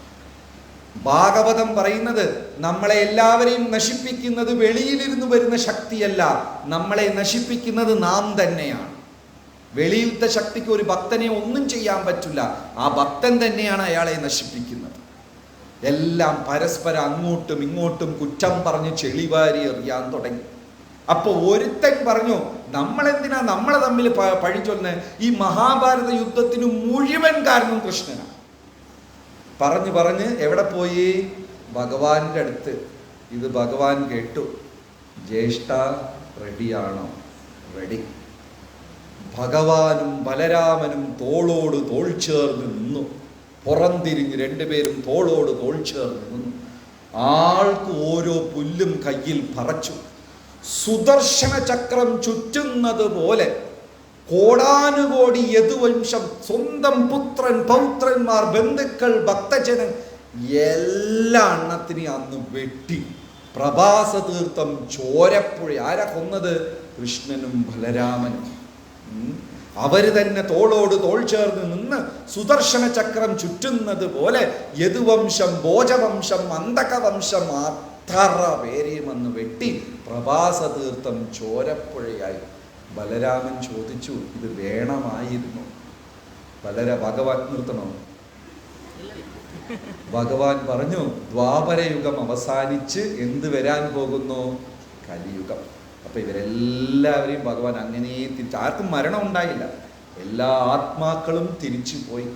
ബലരാമന്റെ അടുത്ത് പറഞ്ഞു ദ്വാരകയിൽ ചെന്ന്, വൃന്ദാവനത്തിൽ ചെന്ന് എല്ലാവരെയും തിരിച്ചു കൊണ്ടുപോകാൻ. അത് കഴിഞ്ഞ് ഭഗവാൻ എന്ത് ചെയ്തു? വലിയ ആലിൻ്റെ ചോട്ടിൽ കാലും നീട്ടി അങ്ങിയിരുന്നു. അപ്പൊ ജര എന്ന കാട്ടാളൻ വന്നു. ഈ ജര ആരാ? രാമായണത്തിൽ ബാലി ചോദിച്ചു ശ്രീരാമന്റെ അടുത്ത്, പ്രഭോ, ഞാനും സുഗ്രീവനെ പോലെ ഒരു ഭക്തനല്ലേ? എൻ്റെ മുമ്പേ വന്നിട്ട് രാജ്യം സുഗ്രീവന് കൊടു എന്ന് പറഞ്ഞിരുന്നാൽ ഞാൻ കൊടുക്കുമായിരുന്നു. ഒളിഞ്ഞിരുന്ന് എന്നെ കൊന്നല്ലോ, ഇത് ധർമ്മമാണോ എന്ന് ചോദിച്ചു. ശ്രീരാമചന്ദ്രമൂർത്തി പറഞ്ഞു, ഇതെല്ലാം നീ ബാലിയുടെ രാജ്യം പിടിച്ചെടുക്കുമ്പോൾ, സുഗ്രീവന്റെ രാജ്യം പിടിച്ചെടുക്കുമ്പോൾ, അല്ലെങ്കിൽ സുഗ്രീവന്റെ പത്നിയെ അപഹരിക്കുമ്പോൾ ആലോചിക്കണമായിരുന്നു. എന്നാലും ഞാൻ തെറ്റ് ചെയ്തു, ഞാനൊരു വാനരൻ, അങ്ങ് പ്രഭു തെറ്റ് ചെയ്യാമോ? അപ്പൊ ഭഗവാൻ പറഞ്ഞു, നീ വാനരനായതുകൊണ്ട് ഞാൻ ധർമ്മം നോക്കേണ്ടി വന്നില്ല. പക്ഷെ എന്തൊക്കെ പറഞ്ഞാലും ശ്രീരാമചന്ദ്രമൂർത്തി പറഞ്ഞു, ബാലി, നിനക്ക് ഞാനൊരു അവസരം തരാം. ആ ബാലി ആരായി വന്നു? ജര എന്ന കാട്ടാളനായി വന്നു. ഭഗവാൻ വലിയ ആലിന്റെ ചോട്ടിൽ അങ്ങനെ കിടക്കുക. ഉദ്ധവര് വന്നു. മനസ്സിലായി ഭഗവാൻ തിരിച്ചു പോകുന്ന സമയമായി. ഉദ്ധവരുടെ കണ്ണുകൾ നിറഞ്ഞ് ശരീരം വിറച്ചുകൊണ്ട് ശബ്ദം വെളിയിൽ വരാതെ ബോധക്ഷയം ഉണ്ടാകുന്ന അവസ്ഥയിൽ, കൃഷ്ണ, ഇന്ന് പോയാൽ ഈ പ്രപഞ്ചത്തിന്റെ ഗതി എന്താ? ഭഗവാൻ പറഞ്ഞു, ഉദ്ധവരെ ഒന്നും വിഷമിക്കേണ്ട, ഞാൻ ചില കാര്യങ്ങൾ പറഞ്ഞു കൊടുക്കാം, അത് ലോകത്തിൽ പ്രചരിപ്പിച്ചാൽ മതി. ആ പറഞ്ഞ കാര്യങ്ങളാണ് ശ്രീമദ് ഭാഗവതത്തിൽ 11-ാം സ്കന്ധം. കൃഷ്ണനും ഉദ്ധവരും മൈത്രേയ മുനിയും തമ്മിലുള്ള സംവാദം 11-ാം സ്കന്ധമായി രൂപമെടുത്തു. ഉദ്ധവർ കരഞ്ഞ് കരഞ്ഞ് കരഞ്ഞ് സങ്കടത്തോട് അവിടെ നിന്ന് പിരിഞ്ഞു. ഭഗവാൻ ഏകനായിരുന്നു, കാലും ഇങ്ങനെ ആട്ടിക്കൊണ്ടിരിക്കുകയാണ്. ദൂരെ ഇരുന്ന് ജര കണ്ടപ്പോ ഭഗവാന്റെ പാദത്തിന്റെ താഴെ ആ മൃദുലമായ താമരയതൾ പോലത്തെ നിറം. നമ്മുടെ പാദമൊക്കെ നോക്കൂ, മൊത്തം വെട്ടാണ്. അത്ര മനോഹരമായ താമര പുഷ്പം പോലത്തെ നിറം. ജര വിചാരിച്ചു ഏതോ അന്നപക്ഷിയാണെന്ന് വിചാരിച്ച് തൻ്റെ അമ്പിനെ വിട്ടു. ഭഗവാന്റെ കാലിൽ തറച്ചു. ഓടിച്ചെന്ന് പക്ഷിയെ എടുക്കാൻ പോയപ്പോ കൃഷ്ണ ഭഗവാൻ ആലിന്റെ തോട്ടിൽ തലയും വെച്ച് ചാരി കാലുവാട്ടി ചിരിച്ചുകൊണ്ടിരിക്കുന്നു. വിട്ടത് എവിടെയാ? കൃഷ്ണന്റെ കാലിൽ. ജര തലയിലടിച്ചു, ഭഗവാനെ മഹാപാപം ചെയ്തു. നെഞ്ചിലടിച്ചു, മാറിലടിച്ചു, ചൂട് കണ്ണീരും ഒലിപ്പിച്ചിട്ട്, എന്ത് മഹാപാപം ചെയ്തു? അങ്ങയുടെ പാദത്തിലാണോ ഞാൻ അമ്പയിച്ചത്? ഈ പാപത്തിനെ ഞാൻ എവിടെ കൊണ്ടുപോയി വെക്കും? എത്ര ജന്മം നരകത്തിൽ ജനിക്കേണ്ടി വരും? ഭഗവാനെ, ഇതിനൊരു മോചനം തരണം. ഭഗവാൻ ചിരിച്ചോണ്ട് പറഞ്ഞു, ജര, ഈ സേവ ചെയ്ത ഇതിന് ഈ നിമിഷം തന്നെ നിനക്ക് ഞാൻ മോക്ഷപ്രാപ്തി കൊടുക്കാം. ജരയും പോയി. ഭഗവാൻ ചിരിച്ചു. ശംഖ, ചക്ര, ഗദാ, പത്മം, 4 രൂപങ്ങൾ എടുത്തു. 5 പേരായി പതുക്കെ ഭൂലോകം, ഭുവർലോകം, സ്വർഗലോകം, മഹർലോകം, ജനോലോകം, തപോലോകം, സത്യലോകം. ബ്രഹ്മാവ് തുന്തുബി വായിക്കുന്നു, മഹാദേവൻ ഡമരു അടിക്കുന്നു, ദേവഗണങ്ങളെല്ലാം പുഷ്പവൃഷ്ടി നടത്തുന്നു. ഭഗവാൻ ഈ ലോകം വിട്ട് സ്വധാമത്തിലേക്ക് പോയി. ഹരേ കൃഷ്ണ ഹരേ കൃഷ്ണ കൃഷ്ണ കൃഷ്ണ ഹരേ ഹരേ രാമ ഹരേ രാമ രാമ രാമ ഹരേ ഹരേ ഹരേ Krishna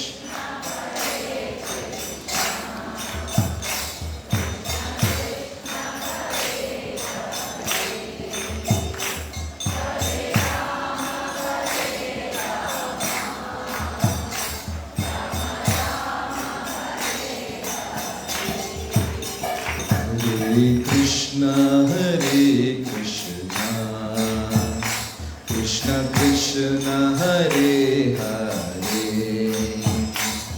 Hare Rama Hare Rama Rama Rama Hare Hare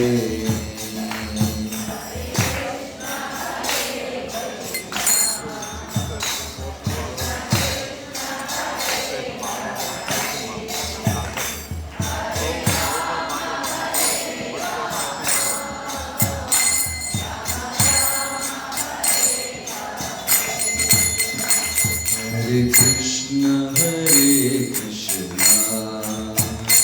Krishna Krishna Hare Hare Hare Rama Hare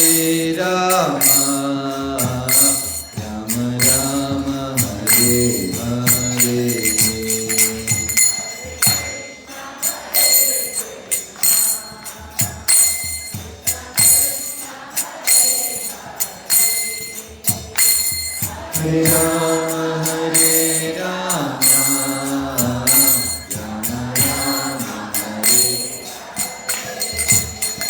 Hare Krishna Hare Krishna Krishna Krishna Hare Hare Hare Rama Hare Rama Rama Rama Hare Hare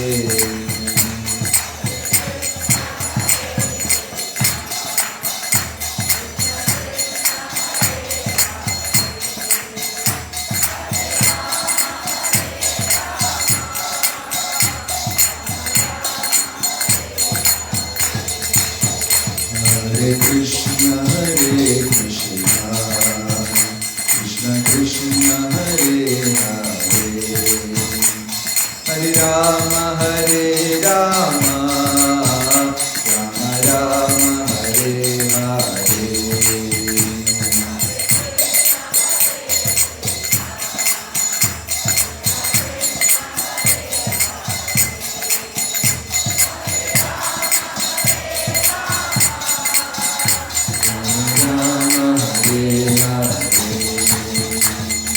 Hare Krishna Krishna Krishna Hare Hare Hare Rama Hare Rama Rama Rama Hare Hare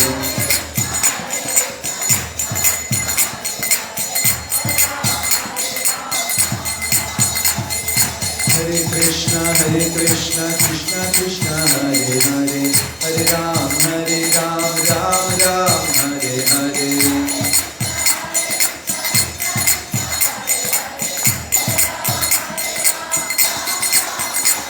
Hare Krishna Krishna Krishna Hare Hare Hare Rama Rama Rama Hare Hare Hare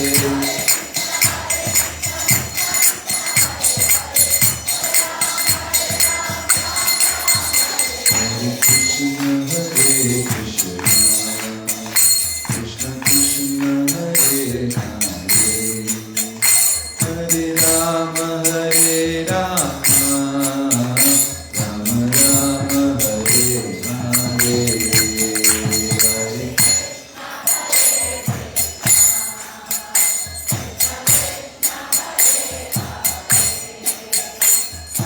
Rama Hare Rama Rama Rama Hare Hare Shri Krishna Chandra Bhagavan ki sound pora Shri Krishna Chandra Bhagavan ki അങ്ങനെ ഭക്തന്മാർക്ക് ഒരിക്കലും അഹങ്കാരം, കുറ്റം പറയാനുള്ള പ്രവണത, വിമർശിക്കുക, കാരണം ഏതാണോ നമ്മൾ നിരന്തരം കാണുന്നത്, ഏതാണോ നമ്മൾ നിരന്തരം ചെയ്യുന്നത്, അത് പ്രത്യക്ഷമാകും. പുരാണങ്ങളിൽ പറയുന്നു, 4 വിഷയങ്ങളെക്കുറിച്ച് നിരന്തരം സംസാരിച്ചു കൊണ്ടേയിരുന്നാൽ ഇത് 4ഉം നമ്മുടെ മുമ്പേ പ്രത്യക്ഷമാകും. ആദ്യം രോഗം. ഈ രോഗം ചെറിയ വയറുവേദന പോലെ ഉണ്ട്. അതേ രാവിലെ തൊട്ടൊരു കുറുക്ക് വേദന. ഇങ്ങനെ പറഞ്ഞുകൊണ്ടേയിരുന്നാൽ എന്ത് സംഭവിക്കും? രോഗത്തിനെ നമ്മൾ ക്ഷണിച്ചു വരുത്തും. അതുകൊണ്ട് അത് വന്നാലും അതിനെ ചിന്തിക്കാതെ ഇരിക്കുക. രോഗം നമ്മൾ ക്ഷണിച്ചു വരുത്തും. രണ്ടാമത്തത് പാമ്പ്. അത് പാമ്പാണോ? ഇത് പാമ്പാണ്. ഇരുട്ട കയ്യോ ഞാൻ പോവില്ല, അവിടെ പാമ്പാണ്. അവസാനം അതൊരു ദിവസം ഹലോ എന്ന് പറഞ്ഞ് ഫ്രണ്ടിൽ പാമ്പ്. അതേപോലെ ഇനിയൊരു കാര്യം, അത് ഞാൻ അവിടെ പറയില്ല. 4ാമത്തത് ഭഗവാൻ. 4ാമത്തത് വിഷ്ണു. നിരന്തരം വിഷ്ണുവിനെ കുറിച്ച് സംസാരിക്കുകയും ചിന്തിക്കുകയും ചെയ്തുകൊണ്ടേയിരുന്നാൽ വിഷ്ണുവും നമ്മുടെ മുമ്പേ കഥയന്തശ്ച മാം നിത്യം തുഷ്യന്തി ച രമന്തി ച. എൻ്റെ ഭക്തജനങ്ങൾ സദാസമയം എന്നെക്കുറിച്ച് സംസാരിക്കും. ഭഗവാൻ പറയുന്നു നാരദ മഹർഷിയെടുത്ത്, നാഹം വസാമി വൈകുണ്ഠേ, ഞാൻ വൈകുണ്ഠത്തിലില്ല. യോഗിനാം ഹൃദയേ രവ, യോഗികളുടെ ഹൃദയത്തിലും ഇല്ല. മദ്ഭക്ത എത്ര ഗായന്തി തത്ര തിഷ്ഠാമി നാരദ. എൻ്റെ ഭക്തന്മാർ എവിടെ എൻ്റെ നാമം സ്തുതിച്ചു കൊണ്ടിരിക്കുന്നോ അവരുടെ മധ്യേനുണ്ട്. മഹാലക്ഷ്മിക്ക് ഒരു പരാതി നാരായണൻ്റെ അടുത്ത്. എന്താണ്? നമുക്ക് പ്രൈവറ്റായിട്ട് ഒരു സമയം കിട്ടുന്നേയില്ല. എത്ര ഭാര്യമാർക്ക് അങ്ങനെ ഒരു പരാതി ഉണ്ട്. ഭർത്താവ് കുടുംബകാര്യം ശരിക്കും നോക്കാറില്ല, കുഞ്ഞുങ്ങളുടെ കാര്യം നോക്കാറില്ല, ചുമ്മാ ഫ്രണ്ട്സ് അത് ഇതെന്ന് പറഞ്ഞ് ചുറ്റി നടക്കുന്നു, വീട്ടിലത്തെ കാര്യത്തിൽ ഒരു ശ്രദ്ധയില്ല. ഈ ഒരു പരാതി ഭാര്യമാർക്കുണ്ടോ? ആർക്കും ഇല്ല. എല്ലാവർക്കും ഉണ്ട്. ഇത് മഹാലക്ഷ്മി തുടങ്ങി വെച്ചതാണ്.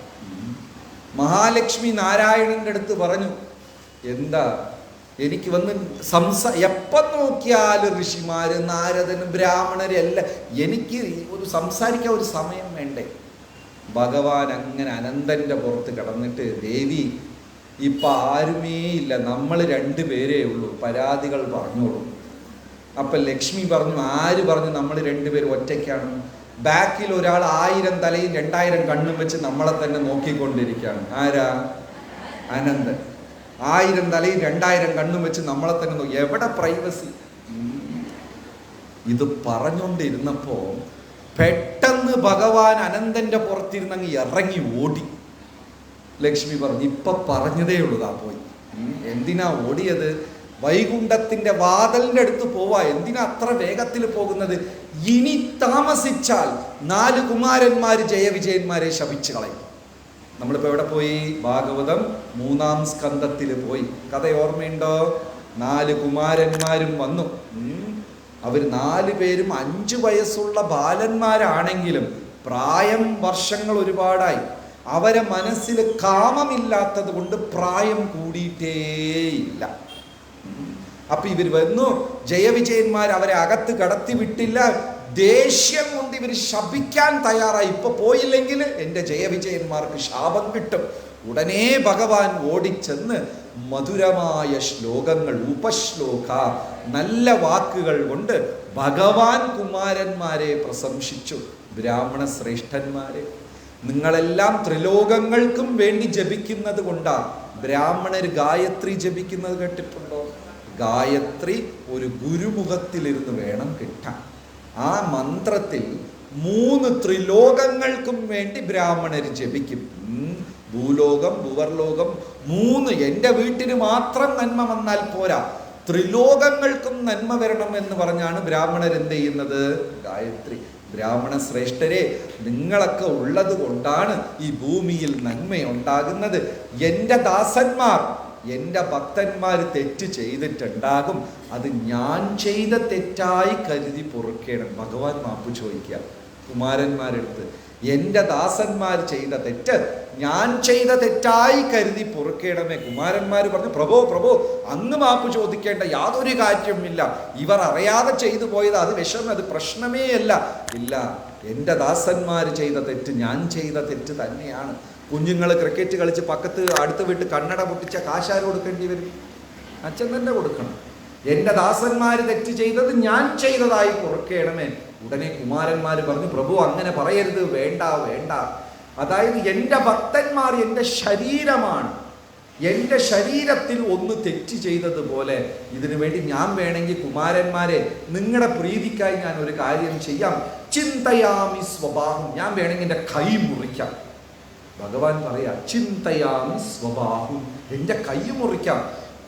കുമാരന്മാർ, ഇതെന്താ ഞങ്ങൾ കേൾക്കുന്നത്?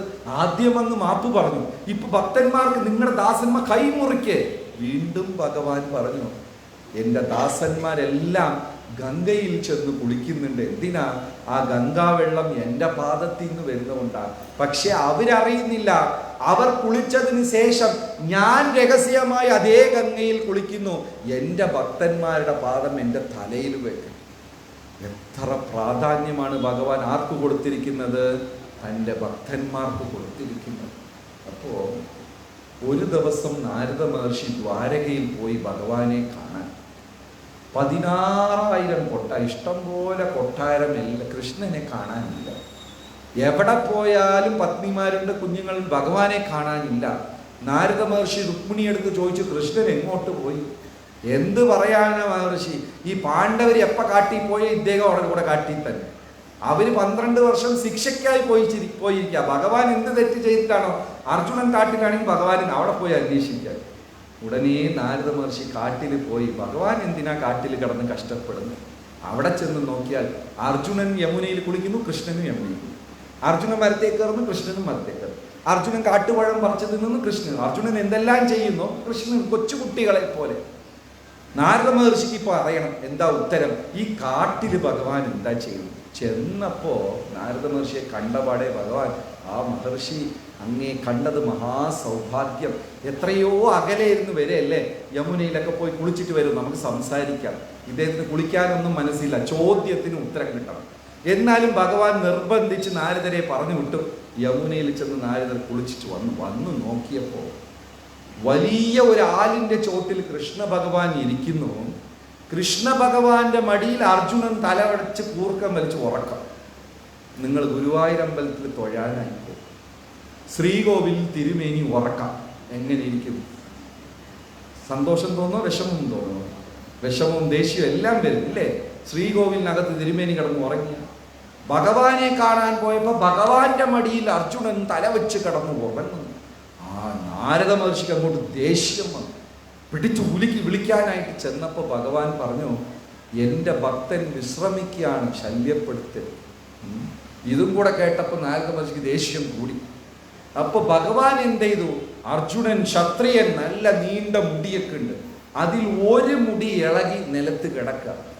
ആ ഒരു മുടി എടുത്തിട്ട് നാരദന്റെ കയ്യിൽ വെച്ച് കൊടുത്തു. വെച്ചിട്ട് ചെവിയിൽ വെക്കാൻ പറഞ്ഞു. നാരദ മഹർഷി അർജുനന്റെ ആ ഒരു മുടി എടുത്ത് എന്ത് ചെയ്തു? ചെവിയിൽ വെച്ചു. ചെവിയിൽ വെച്ചപ്പോൾ ശ്രീകൃഷ്ണ ശരണം മമ, ശ്രീകൃഷ്ണ ശരണം മമ. ആ മുടിയിലിരുന്ന് ഒരു ശബ്ദം വരുന്നു. ഭഗവാൻ പറഞ്ഞു, ശരീരത്തിൽ ജീവനില്ലാത്ത 3 സാധനങ്ങളാ മുടി, പല്ല്, നഖം. ശരീരത്തിൻ്റെ ഭാഗമാണെങ്കിലും അത് ഭാഗമല്ല. വളരും, പക്ഷേ ജീവനില്ല, ചലനമില്ല. നിർജീവമായ വസ്തുക്കളാ 3 മുടി, നഖം, പല്ല്. എന്നാ ശരീരത്തിൻ്റെ കൂടെ ജീവനില്ലാതെ ഈ മുടി ഇത്രയും എൻ്റെ നാമം ചൊല്ലുവെങ്കിൽ ഇതിൻ്റെ ഉടമസ്ഥനായ അർജുനൻ എന്നെ എന്തുമാത്രം പ്രാർത്ഥിക്കുന്നുണ്ടാകും നാരദ. നാഹം വസാമി വൈകുണ്ഠേ, ഞാൻ വൈകുണ്ഠത്തിലല്ല. യോഗിനാം ഹൃദയേരവ, യോഗികളുടെ ഹൃദയത്തിലും ഞാനില്ല. മദ്ഭക്ത എത്ര ഗായന്തി തത്ര തിഷ്ഠാമി നാരദ, എൻ്റെ ഭക്തന്മാർ എൻ്റെ നാമം എവിടെ ചൊല്ലി ആനന്ദ നൃത്തം വയ്ക്കുന്നു അവരുടെ മധ്യേ ഞാനുണ്ട്. ശ്രീകൃഷ്ണചന്ദ്ര ഭഗവാൻ കീ. ഗോവിന്ദ ജയ ജയ ഗോപാല ജയ ജയ രാധാരമണ ഹരി. ഗോവിന്ദ ജയ ജയ ഗോവിന്ദ ജയ ജയ.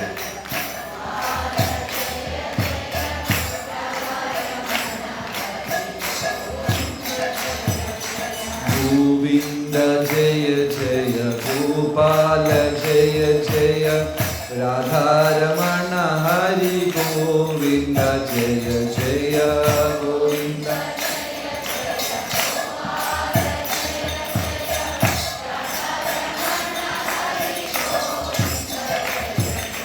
ഗോവിന്ദ ജയ ജയ ഗോപാല ജയ ജയ രാധാരമണ ഹരി. ഗോവിന്ദ ജയ ജയ ഗോവിന്ദ.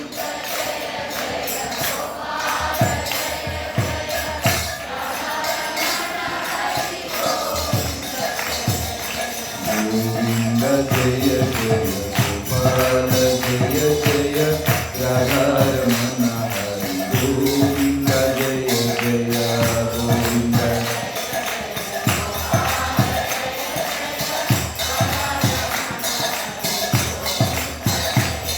ഹരേ കൃഷ്ണ കൃഷ്ണ കൃഷ്ണ ഹരേ ഹരേ, ഹരേ രാം രാം രാം ഹരേ ഹരേ.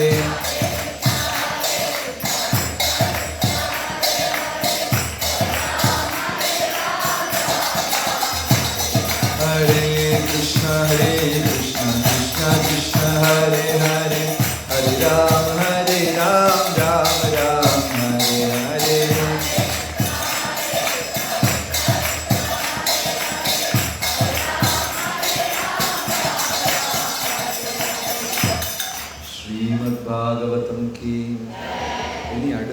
ഇതിൽ വളരെ പ്രധാന അധ്യായം യദുവംശ വിനാശം എന്ന അധ്യായത്തിലിരുന്ന് നമ്മൾ പഠിച്ചത് ഭക്തജനങ്ങൾക്ക് എന്ത് പാടില്ല? അഹങ്കാരം പാടില്ല. ഇത് അവസാനം വരാൻ കാരണം എന്താന്ന് വെച്ചാൽ, ഈ പരിപാടി കഴിഞ്ഞാൽ ചിലപ്പോൾ നമുക്കൊരു ചിന്ത വരാം. എന്താണ്?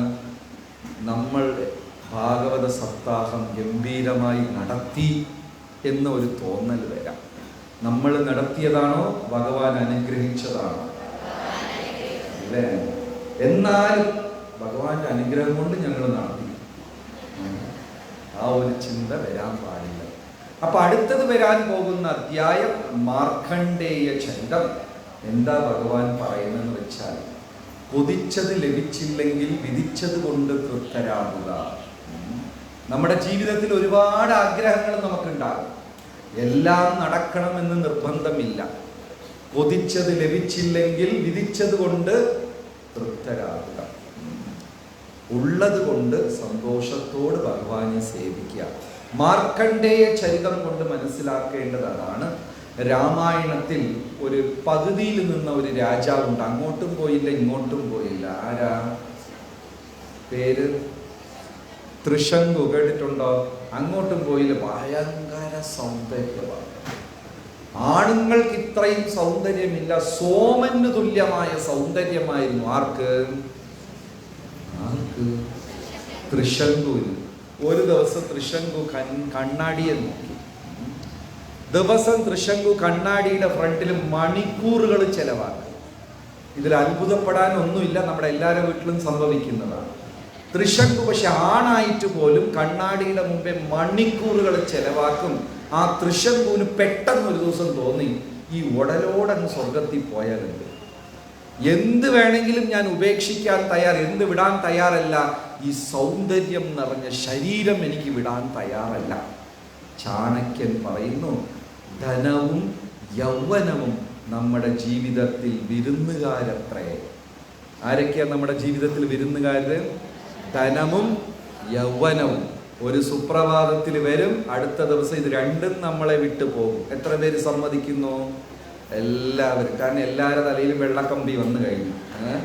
ധനവും ഒരു ദിവസം നമ്മളെ വിട്ടു പോകും. യൗവനവും മാത്രം കണ്ട ഫുൾ വൈറ്റാണ്, പെയിന്റ് അടിച്ച പോലെ. യൗവനവും നമ്മളെ, ഇത് രണ്ടുപേരും നമ്മുടെ ജീവിതത്തിൽ വിരുന്നുകാരനാണ്.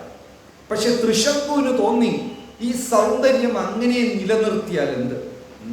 വസിഷ്ഠരെടുത്ത് ചെന്നു, എനിക്ക് ഈ ശരീരത്തോട് സ്വർഗത്തിൽ പോകണം. വസിഷ്ഠർ പറഞ്ഞു, മണ്ട, ബ്രഹ്മാവിന് പോലും ഒരു ദിവസം മരണമുണ്ട്. ആ ബ്രഹ്മഭുവന പര്യന്തം സർവം മായാമയം ജഗത് സത്യം സത്യം പുനഃ സത്യം ഹരേർനാമൈവ ഹി കേവലം. കാലത്തിനെ അതിജീവിച്ച ഒരേ ഒരു സത്യമേ ഉള്ളൂ, ഹരിയുടെ നാമം. ആ ബ്രഹ്മഭുവന പര്യന്തം, ബ്രഹ്മാവ് തൊട്ട് താഴെ ഈച്ചയെറുമ്പ് വരെ സർവം മായാമയം ജഗത്ത്, എല്ലാം ഇതിനകത്ത് ജനന മരണം കുടുങ്ങണം. ബ്രഹ്മാവിന് പോലും മരണമുള്ളപ്പോഴാ തൃശങ്കു എന്ന് പറയുന്ന സാധാരണ വ്യക്തി ഉടലോട് സ്വർഗത്തിൽ പോകണം. നടക്കില്ല. വസിഷ്ഠർ രണ്ട് വഴക്കും കൊടുത്തു വിട്ടു. എന്നാലും തൃശങ്കുവിന് ആഗ്രഹം വിടാൻ പറ്റുന്നില്ല. അപ്പൊ ആരോ പറഞ്ഞു കൊടുത്തു, വസിഷ്ഠര് പറ്റൂലെന്ന് പറഞ്ഞാൽ വിശ്വാമിത്രൻ നടത്തി തരും. നേരെ വിശ്വാമിത്രന്റെ അടുത്ത് പോയി തൃശങ്കു. വസിഷ്ഠർക്ക് പറ്റില്ലെന്ന് പറഞ്ഞു. വിശ്വാമിത്ര പറഞ്ഞു, വസിഷ്ഠർക്ക് പറ്റൂല്ലെങ്കിൽ എന്താണെങ്കിലും നീ പറഞ്ഞ് ഞാൻ നടത്തി തരാം. പിന്നെയാണ് പറഞ്ഞത്, എനിക്ക് ഉടലോട് സ്വർഗത്തിൽ പോകണം. അത് കുറച്ച് ബുദ്ധിമുട്ടാണ്, എന്നാലും ശ്രമിക്കാം. വിശ്വാമിത്രൻ എന്ത് ചെയ്തു? 1000 വർഷം താൻ ചെയ്ത തപോബലം വെച്ച് ഈ തൃശങ്കുവിനെ ഉടലോടങ്ങ് സ്വർഗത്തിൽ വിട്ടു. തൻ്റെ തപോബലം കാരണം. ദേവേന്ദ്രൻ പറഞ്ഞു, ഇത് പ്രകൃതിക്ക് വിരുദ്ധമാണ്, നിയമവിരുദ്ധമാണ്, ഇങ്ങനെ സംഭവിക്കില്ല. തൃശങ്കുന് ഒരു ചവിട്ട് താഴോട്ട്. വിശ്വാമിത്രൻ രണ്ടാമത്തെ പ്രാവശ്യം വീണ്ടും തപോബലത്തിൽ തൃശങ്കുവിനെ മേലെ വിട്ടു. ഇന്ദ്രൻ അവിടെ നിന്ന് ഒരു ചവിട്ട്. അപ്പൊ തൃശങ്കു പറഞ്ഞു, വേണ്ട, അവർക്കൊക്കെ ദേഷ്യമാണെന്ന് തോന്നുന്നു, വിട്ടേ. വിശ്വാമിത്രൻ പറഞ്ഞു, എന്ത് സംഭവിച്ചാലും നിന്നെ സ്വർഗത്തിൽ അയച്ചിട്ടേ കാര്യമുള്ളൂ. വീണ്ടും വിട്ടു മൂന്നാമത്തെ പ്രാവശ്യം. ദേവേന്ദ്രൻ പറഞ്ഞു, ഇത് പറ്റില്ല പറ്റില്ല ഞാൻ പറഞ്ഞുകൊണ്ടിരിക്കുക, എന്നിട്ട് നിനക്ക് നിന്റെ സൗന്ദര്യം കാരണമാണ് ഈ ഇത്രയും അഹങ്കാരം. അതുകൊണ്ട് ഈ പ്രപഞ്ചത്തിൽ വെച്ച് ഏറ്റവും കാണാൻ കൊള്ളാത്ത ഒരു അരൂപിയായി കോട്ട നശിപ്പിച്ചു. അവസാനം തൃശങ്കുവിന് എന്ത് കിട്ടി? ഉള്ള സൗന്ദര്യവും പോയി. ആരുമേ തൃശങ്കുവിനെ നോക്കിയാ പേടിക്കും. അങ്ങനത്തെ ഒരു വല്ലാത്ത ഒരു രൂപമായി. തൃശങ്കു പറഞ്ഞു, വിശ്വാമി ഇനി എനിക്ക് വേണ്ട, ഉള്ളതും പോയി, എൻ്റെ സൗന്ദര്യവും പോയി, എനിക്ക് എങ്ങോട്ടും പോണ്ട. വിശ്വാമി അതൊരു നിന്നെ സ്വർഗത്തിൽ അയച്ചിട്ടേ ഉള്ളൂ, വീണ്ടും അങ്ങ് വിട്ടു. അവസാനം ദേവേന്ദ്രൻ ദേഷ്യം വന്ന് രണ്ടാമത്തെ ശാപം കൊടുത്തു. ഇനി ജന്മം മുഴുവനും നിന്റെ തല താഴോട്ടും കാല് മേലോട്ടായി തലകുത്തനായിപ്പോട്ടെ. രണ്ടാമത്തെ ശാപം. കാണാൻ വൃത്തികേടില്ല, തലകുത്തനെ നടക്കുന്നു. തൃശങ്കു തലകുത്തനായി, കാല് മേലെയും തല. തൃശങ്കു പറഞ്ഞു, വിശ്വാമിത്ര ഇനി വേണ്ടേ വേണ്ട, എനിക്ക് ഇന്ദ്രപദവിയും വേണ്ട, സ്വർഗവും വേണ്ട, ഒന്നും വേണ്ട, ചത്താ മതി. വിശ്വാമിത്രൻ പറഞ്ഞു, വിടൂല, നിന്നെ വീണ്ടും മേലെ വിടുക. അങ്ങനെ പകുതിയിൽ കൊണ്ടുപോയി നിർത്തി വെച്ച് പാവത്തിന്. ഉള്ള സൗന്ദര്യവും പോയി, രാജ്യവും പോയി, ഇന്ദ്രപദവിയും കിട്ടിയില്ല, സ്വർഗവും കിട്ടിയില്ല, തലകുത്തനായി അവസാനം ഇങ്ങനെ നിൽക്കേണ്ടി വരും. ചിലർക്ക് കർമ്മഫലം കൊണ്ട് ചിലത് ലഭിച്ചിട്ടുണ്ടാകും. സന്തോഷത്തോടുകൂടെ ഭഗവാനെ സേവിക്കുക, ശ്രമിക്കുക. വിധിച്ചിട്ടില്ലെങ്കിൽ, അതായത് പൂവൻ കോഴിയെ കൊണ്ട് മുട്ടയിട്ടിരിക്കണം എന്ന് വെച്ചാൽ നടക്കും. അതായിരുന്നു തൃശങ്കു. മാർക്കണ്ഡേയ ചരിത്രം. മാർക്കണ്ഡേയൻ, അതായത് മാർക്കണ്ഡേയന്റെ അച്ഛനും അമ്മയും ബ്രാഹ്മണ ശ്രേഷ്ഠരും. സന്താനഭാഗ്യം അവർക്കില്ല. യഥാർത്ഥത്തിൽ അവർക്ക് സന്താനഭാഗ്യമില്ല. അതുകൊണ്ട് അവരധികം തപോബലം, ഒരുപാട് തപശ്ചര്യകൾ, ഒരുപാട് ത്യാഗം, ഇതെല്ലാം ചെയ്ത് അവസാനം അവർക്ക് അനുഗ്രഹം കിട്ടി, നിങ്ങൾക്കൊരു പുത്രനുണ്ടാകും. പക്ഷേ 16 തികയുമ്പോൾ അവൻ മരിക്കും.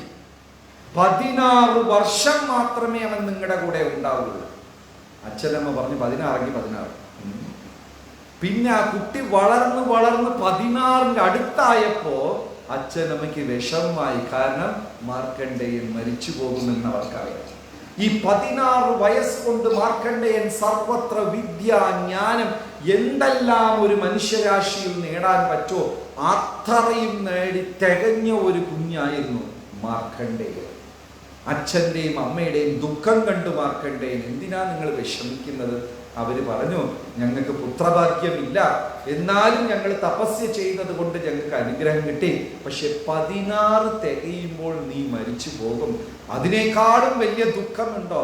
കണ്ണ് കാണാത്തവൻ എങ്ങനെയെങ്കിലൊക്കെ ജീവിച്ചോളും. കണ്ണ് കാണാതെ അന്ധന് നടുക്ക് വെച്ച് കാഴ്ച കിട്ടി, വീണ്ടും കാഴ്ച നഷ്ടപ്പെട്ടു കഴിഞ്ഞാൽ ആ വേദന സഹിക്കാൻ പറ്റില്ല.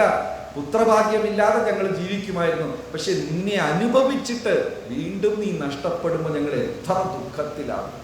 മാർക്കണ്ഡേയൻ പറഞ്ഞു, വിഷമിക്കേണ്ട, ഞാൻ നോക്കിക്കോളാം.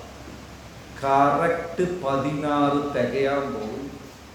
യമൻ അങ്ങനെ ബഫലോടെ മേലെ വന്നു. യമന്റെ വാഹനമാണ് ഏത്? കാളയ, എരുമ, പോത്ത്. നമ്മുടെ വീട്ടിൽ പലരെയും അച്ഛനമ്മമാർ അങ്ങനെയാണ് വിളിക്കുക. അതിലങ്ങ് വന്നു. പാശം, കയർ. പാശം എന്ന് വെച്ചാൽ കയർ, അറ്റാച്ച്മെന്റ്. ആ കയറുമായിട്ട് വന്നു. കറക്റ്റ് മാർക്കണ്ഡേയൻ നോക്കി നിന്നിട്ട് എന്ത് ചെയ്തു? നേരെ പോയി ശിവലിംഗത്തിനെ കെട്ടിപ്പിടിച്ചു. ഇനി യമന് കൊണ്ടുപോകണമെങ്കിൽ ശിവനെയും കൂടെ കൊണ്ടുപോകണം. പറ്റുമോ? മാർക്കണ്ഡേയൻ പറഞ്ഞു, യമധർമ്മൻ മാർക്കണ്ഡേയന്റെ അടുത്ത് പറഞ്ഞു, കുഞ്ഞെ, ഞാൻ വേണമെങ്കിൽ കുറച്ച് കൺസെഷൻ ഡിസ്കൗണ്ട് ഒക്കെ തരാം, ആ ശിവലിംഗം വിട്ടേക്കാൻ. ഇതും കൂടെ കേട്ടപ്പോൾ ഇറുകെ പിടിച്ചു. വേറെ ഒരു രക്ഷയില്ല. മഹാദേവൻ പ്രത്യക്ഷമായി ചോദിച്ചു യമന്റെ അടുത്ത്, എന്താ വേണ്ടത്? 16 തികയുമ്പോൾ ഈ കുഞ്ഞിനെ എനിക്ക് കൊണ്ടുപോകണം. മഹാദേവൻ പറഞ്ഞു, എന്നെ ശരണം പ്രാപിച്ചത് കൊണ്ട് ഒരാളുടെയും മോക്ഷത്തിന് എനിക്ക് ഉറപ്പ് തരാൻ പറ്റില്ല. മഹാദേവൻ പറയാ, ശ്രദ്ധിച്ചു കേൾക്കണം, മോക്ഷം എനിക്ക് ഉറപ്പ് തരാൻ പറ്റില്ല, പക്ഷേ നിത്യം 16 എന്ന് അനുഗ്രഹിച്ചു. 16 തീരൂല. മാർക്കണ്ഡേയൻ ജീവിക്കാൻ തുടങ്ങി. എന്തുപറ്റി? തലമുറകൾ ജനിക്കുന്നു, മരിക്കുന്നു, ജനിക്കുന്നു, മരിക്കുന്നു, ജനിക്കുന്നു. ഒരു സിനിമ ഒരു തവണ കാണും, ഇഷ്ടപ്പെട്ട 4 തവണ കാണും. ഏതെങ്കിലും വിട്ടി ഒരു സിനിമ 400 തവണ കാണും. മാർക്കണ്ഡേയൻ ഇരിക്കുന്നു, തലമുറകൾ ജനിക്കുന്നു, മരിക്കുന്നു, ജനിക്കുന്നു, മരിക്കുന്നു, പഠിക്കുന്നു, സ്കൂളിൽ പോയി കല്യാണം, കുട്ടിയായി ചത്തു, സ്കൂളിൽ പോയി കെട്ടിക്ക ചത്ത് കോടാൻ. ആരെങ്കിലും മാർക്കണ്ഡേയൻ്റെ അടുത്ത് ആരാൻ ചോദിച്ചാൽ മാർക്കണ്ഡേയൻ പറയാൻ വേണ്ടി വരും, നിന്റെ 32,567,000 അപ്പൂപ്പനാണ് ഞാൻ എന്ന് പറയേണ്ടി വരും. അത്ര തലമുറകൾ ജനിക്കുന്നു, മരിക്കുന്നു, ജനിക്കുന്നു, മരിക്കുന്നു. പിന്നെ മാർക്കണ്ഡേയൻ ഒരു പ്രാർത്ഥനയോ, ചത്താ മതി. എത്ര കാലം ഈ ഭൂമിയിൽ ജീവിക്കും? എല്ലാവരും ജനിക്കുന്നു, മരിക്കുന്നു, തലമുറകൾ, യുഗങ്ങൾ മാറിക്കൊണ്ടിരിക്കുന്നു. മാർക്കണ്ഡേയൻ മാത്രം. പിന്നെ മാർക്കണ്ഡേയൻ ദിവസവും പ്രാർത്ഥിക്കാൻ തുടങ്ങി, മരിച്ചാൽ മതി. മരണമില്ലാത്ത അവസ്ഥയാണ്, അമരത്വമാണ് ഏറ്റവും വലിയ വരം. ആ വരം ഇപ്പൊ മാർക്കണ്ഡേയൻ തലവേദനയായി മാറി അല്ലേ?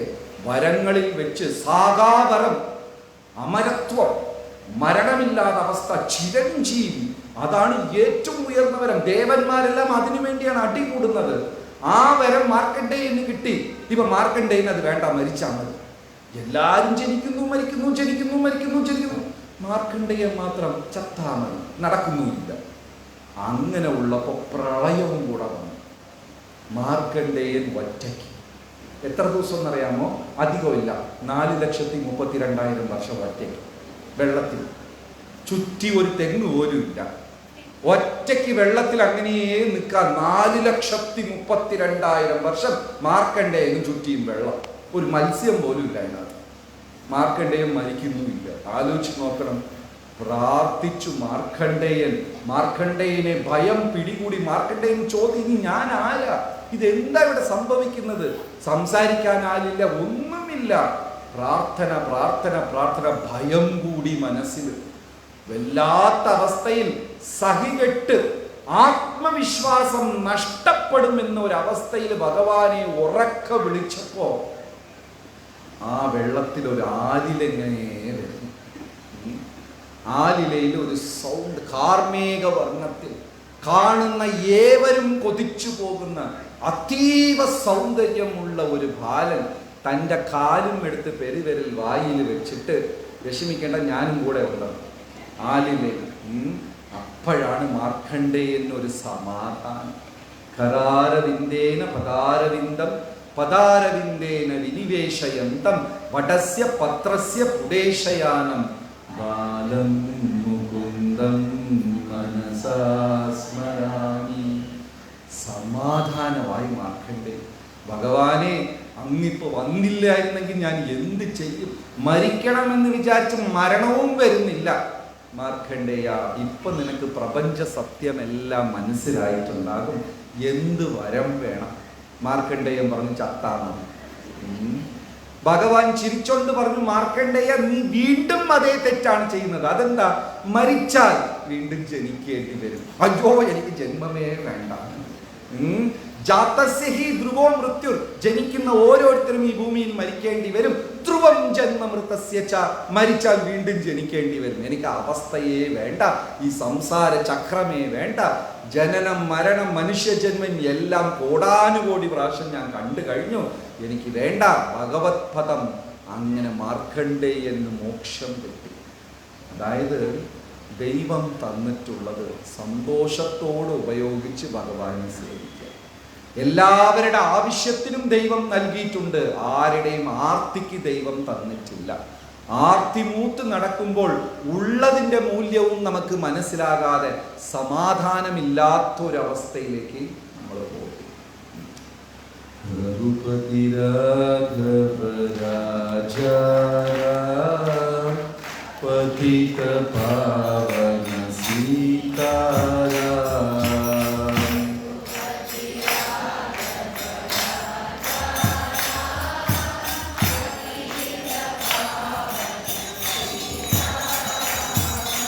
रघुपति राघव राजा पतित पावन सीताराम.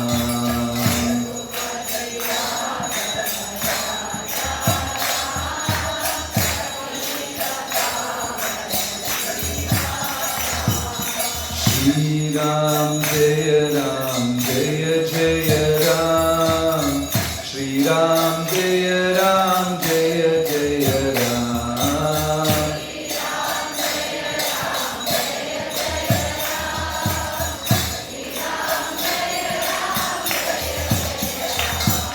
श्री राम जय राम जय जय राम.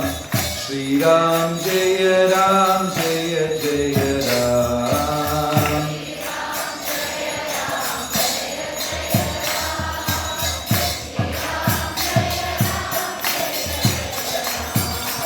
ശ്രീരാം ജയ രാം ശ്രീരാം ജയ രാം ജയ ജയ രാം.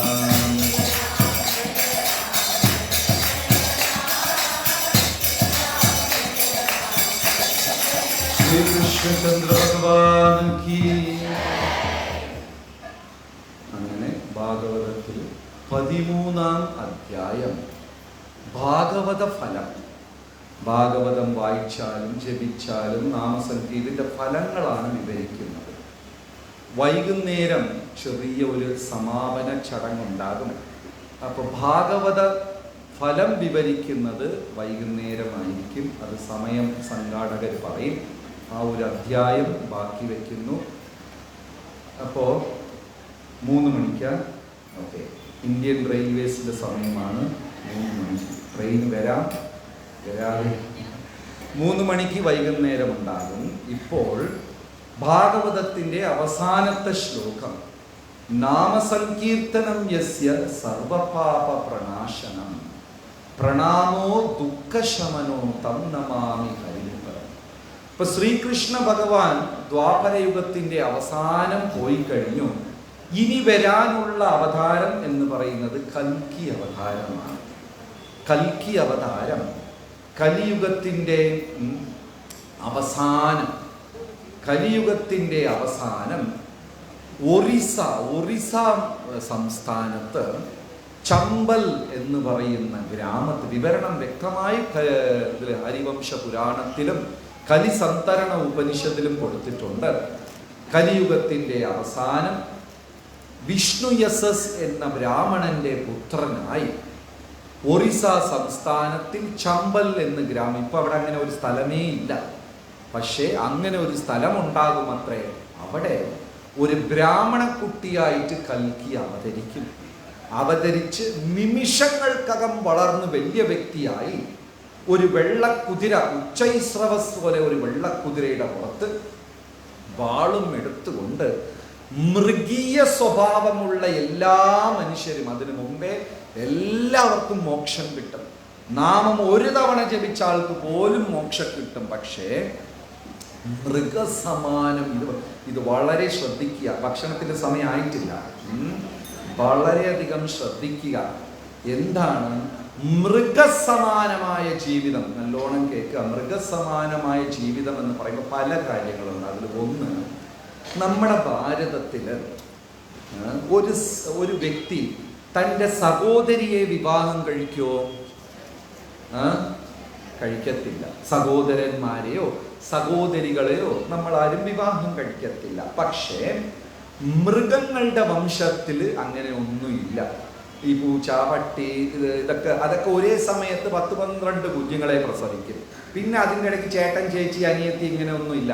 പക്ഷെ പശുക്കളിൽ കൃഷിക്കാരൻ അത് പാലിച്ചു. എന്ത് ചെയ്തു? ഒരേ അമ്മയിൽ ജനിക്കുന്ന പശുവിനെ, കാളയൊക്കെ പിരിച്ചു വെക്കുമായിരുന്നു. അവർക്കും അറിയില്ല.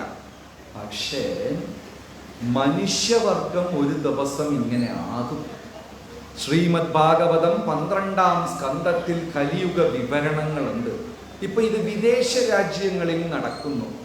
സ്വാഭാവികമായിട്ടും ഒരാള് കുറഞ്ഞത് 3-4 തവണ വിവാഹമോചനം ചെയ്ത് വിവാഹം കഴിക്കാൻ. ഇപ്പൊ ഭാരതത്തിൽ തന്നെ 2-ാം വിവാഹം, 3-ാം വിവാഹം ഒക്കെ ആയിക്കഴിഞ്ഞു. അതെല്ലാം ആയിക്കഴിഞ്ഞു. വിദേശ രാജ്യത്ത് 7-ഉം 8-ഉം ഒക്കെ ആയി. ഒരു പുരുഷൻ 5-6 സ്ത്രീകളെ വിവാഹം കഴിക്കുന്നു, മോചനം, കല്യാണം എല്ലാവരും അറിഞ്ഞ കാര്യം, പുതിയതൊന്നല്ല. ഇങ്ങനെ നടന്ന് ഒരു 4-5 തലമുറ കഴിയുമ്പോൾ ഇതിലേത് സഹോദരൻ ഏത് സഹോദരി എങ്ങനെ തിരിച്ചറിയാൻ പറ്റുമോ? ഇല്ല. വർണ്ണശങ്കരമുണ്ടാകും ഭൂമിയിൽ. അധിക കാലമൊന്നുമില്ല, ഉടൻ തന്നെ ഇത് ഭൂമിയിൽ സംഭവിക്കും. മാത്രമല്ല, ഭാഗവതത്തിലും കലിസന്തരണ ഉപനിഷത്തിലും ഒരു മഹാപ്രവചനമുണ്ട്. അച്ഛൻ സ്വന്തം മകളെ പീഡിപ്പിക്കും. ഇതിപ്പോ പത്രത്തിൽ നമ്മൾ വായിക്കുന്നുണ്ടോ? ഇതെല്ലാം വരുമ്പോ കലിയുഗം മൂർധന്യ അവസ്ഥയിലാകും. അപ്പോ കൽക്കി ഉച്ചൈശ്രവസ് പോലെ ഒരു വെള്ളക്കുതിരയിൽ വന്ന് പിന്നെ എല്ലാം മൃഗങ്ങളാ, മനുഷ്യരൊന്നൊന്നുമില്ല. ഒരു 25, 30, 40, 50 വർഷം മുമ്പേ ഈ പാലക്കാടിൽ റോഡ് സൈഡിൽ കഴുതയും ആടും പശു എല്ലാം ചുറ്റുന്നത് നമ്മൾ കണ്ടിട്ടുണ്ടല്ലോ, ഇല്ലേ? എല്ലാ മൃഗങ്ങളും കഴുതയൊക്കെ ചുറ്റി നടക്കും, പശു ചുറ്റി നടക്കും, ആട് ചുറ്റി നടക്കും. ഇപ്പം അവരെ ഒന്നും കാണാനില്ല. എല്ലാം ഇവിടെ പോയി. എല്ലാം പിരായിരിയിൽ പാൻറ് ഷർട്ട് ഇട്ട് നടക്കുകയാണ്. ആ ജന്തു ജീവജാലങ്ങളുടെ സംഖ്യയെല്ലാം കുറഞ്ഞു. ആരുടെ സംഖ്യ വർദ്ധിച്ചു? ചിലത് സാരി ഉടുത്ത് നടക്കും, ചിലത് പാൻറ് ഷർട്ട് മുണ്ടിട്ട് നടക്കും. അത്രയോ. നമ്മൾ പോയി നമസ്കാരം ചേട്ടാ, ബൗ, അപ്പാള് മനസ്സിലാവും ഇതാള് വേറെയാണ്. കയ്യും കാലും തലയൊക്കെ ഉണ്ടെങ്കിലും ഉള്ളിലുള്ള ആള് വേറെയാണ്. മൃഗസമാനമായ ഒരു സമൂഹം ഉണ്ടാകും. മൃഗങ്ങളെ പോലെ ജീവിക്കും. സഹോദരി ആരാണ്, സഹോദരൻ ആരാണെന്ന് തിരിച്ചറിവില്ലാതെ അച്ഛൻ മകളെ പീഡിപ്പിക്കാൻ, അതായത് ഇതൊന്നും വിവരിക്കാൻ പോലും പറ്റില്ല. മൃഗസമാനമായ ഒരു സമൂഹം. ഇത് അധിക കാലമില്ല, അധിക ദൂരവുമില്ല. നമ്മളിത് കേൾക്കുന്നുണ്ട്. ഇന്ന് തന്നെ പത്രങ്ങളിലും ഇത് കേൾക്കുന്നുണ്ട്. ആ സമയത്ത് കൽക്കി അവതാരം ചെയ്ത് ഉപദേശമൊന്നുമില്ല. സർവത്ര ജീവനെയും ബാക്കിയുള്ളതെല്ലാം വെട്ടി പത്മനാഭൻ ഭഗവാൻ വീണ്ടും പ്രളയത്തിൽ ആ സമുദ്രത്തിനെ കുടിച്ച് അടുത്ത സൃഷ്ടിക്കായിട്ട് വരും. ഇതിലിരുന്ന് രക്ഷപ്പെടണം എന്ന് വിചാരിക്കുന്നവർ നാമസങ്കീർത്തനം, ഭഗവാന്റെ നാമം ജപിക്കുന്നവർ മാത്രം. അപ്പോൾ എൻ്റെ ഒരേ ഒരു അപേക്ഷയേ ഉള്ളൂ. 7 ദിവസം ഞാൻ സംസാരിച്ചതിന് എനിക്ക് ദക്ഷിണ തരുമില്ലേ? തരൂല്ലേ? എന്താണ്? 108 തവണയെങ്കിലും കുറഞ്ഞത് ഭഗവാന്റെ നാമം ജപിച്ചു കൊള്ളാം. ഇതാണ് തരുന്ന വാക്ക്. ആരെയും നിർബന്ധിക്കുന്നില്ല. ചെയ്യുന്നവർ കൂട്ടാൻ പറ്റുമെങ്കിൽ കൂട്ടുക. ചെയ്ത് തുടങ്ങാത്തവർ ഇതൊരു വാക്ക് തരണം. 10 മിനിറ്റ് 108 പ്രാവശ്യം ഈ മന്ത്രം ചൊല്ലണം. 10 മിനിറ്റ് സമയം ഉണ്ടാവില്ലേ? ഉണ്ടാവില്ലേ? എല്ലാവർക്കും ഉണ്ടാവും. 10 മിനിറ്റ് ഹരേ കൃഷ്ണ കൃഷ്ണ കൃഷ്ണ ഹരേ ഹരേ, ഹരേ രാമ. ഇത് ചെയ്തില്ലെങ്കിൽ നമ്മൾ ഇതുപോലെ വീണ്ടും ഒരു സത്സംഗം ചെയ്യില്ല. ഞാൻ എന്ത് വിചാരിക്കും? ഹരേ കൃഷ്ണക്കാർ അല്ലെങ്കിൽ ഇതിന്റെ സംഘാടകർ, ക്ഷേത്ര ഭാരവാഹികൾ എന്ത് വിചാരിക്കും? 7 ദിവസം ഇത്രയും ചെലവെയ്തിട്ട് ആരും ജപിച്ചില്ല, പരാജയം എന്ന് വിചാരിക്കും. ഈ സപ്താഹത്തിനെ വിജയിക്കണമെങ്കിൽ ഒരേ ഒരു അപേക്ഷയേ ഉള്ളൂ. ഇനിയുള്ള കാലം 10 മിനിറ്റ് 108 തവണ മഹാമന്ത്രം ഉച്ചരിക്കണം. എത്ര പേർക്ക് സമ്മതം? എല്ലാവർക്കും സമ്മതം. ഓക്കെ. ഭഗവാനെയും ഗുരുവിനെയും നമ്മൾ പ്രണമിക്കുക. അപ്പോൾ ഇവിടെ നമ്മൾ അധ്യായം തീരും. ഉച്ചയ്ക്ക് ശേഷം ഫലശ്രുതി 1 മണിക്കൂർ ഉണ്ടാകും. അപ്പോൾ പ്രാർത്ഥിക്കാൻ, നാമജപം തുടങ്ങാൻ ഞാൻ പറയുന്ന മന്ത്രം എല്ലാവരും ഏറ്റു പറയണം. എണീറ്റ് നിൽക്കണം. നമ്മളിപ്പോൾ സങ്കല്പം എടുക്കാൻ പോവാണ്. ഭഗവാന്റെ തൃപ്പാദങ്ങളിൽ, ആചാര്യന്മാരുടെ തൃപ്പാദങ്ങളിൽ, പ്രഭുപാദരുടെ സ്വാമികളുടെ തൃപ്പാദങ്ങളിൽ, വ്യാസമഹർഷിയും ശുഖമഹർഷിയുടെയും തൃപ്പാദങ്ങളിൽ മാത്രമല്ല, കണ്ണോട്ട് ദേവിയുടെ തൃപ്പാദങ്ങളിലും പ്രാർത്ഥിച്ചുകൊണ്ട് ഇനിയുള്ള കാലം എനിക്ക് നാമം ജപിക്കാൻ സാധിക്കണം എന്ന് പ്രാർത്ഥിക്കാം. ഞാൻ പറയുന്ന മന്ത്രം എല്ലാവരും ഒരു തവണ ഏറ്റു പറയുക. നമോ വിഷ്ണുപാദായ കൃഷ്ണപ്രേഷ്ഠായ ഭൂതലേ ശ്രീമതേ ഭക്തിവേദാന്ത സ്വാമിൻ ഇതി നാമിനേ നമസ്തേ സാരസ്വതേ ദേവേ ഗൗരവാണി പ്രചാരിണേ നിർവിശേഷ ശൂന്യവാദി പാശ്ചാത്യ ദേശകാരിണേ ജയ ശ്രീകൃഷ്ണ ചൈതന്യ പ്രഭു നിത്യാനന്ദ ശ്രീ അദ്വൈത ഗദാധര ശ്രീവാസാദി ഗൗരഭക്തവൃന്ദ.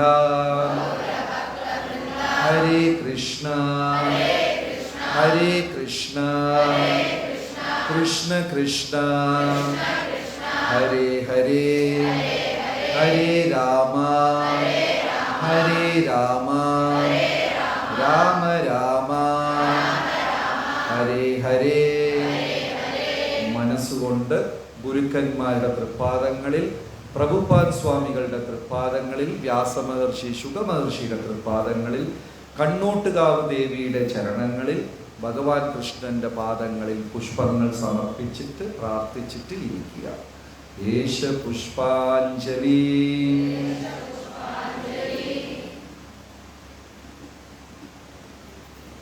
ജയ ജയ ഭാഗവത ദേവ, ജയ ജയ ഭാഗവത, ജയ ജയ രാധാ കൃഷ്ണ സ്വരൂപ, ജയ ജയ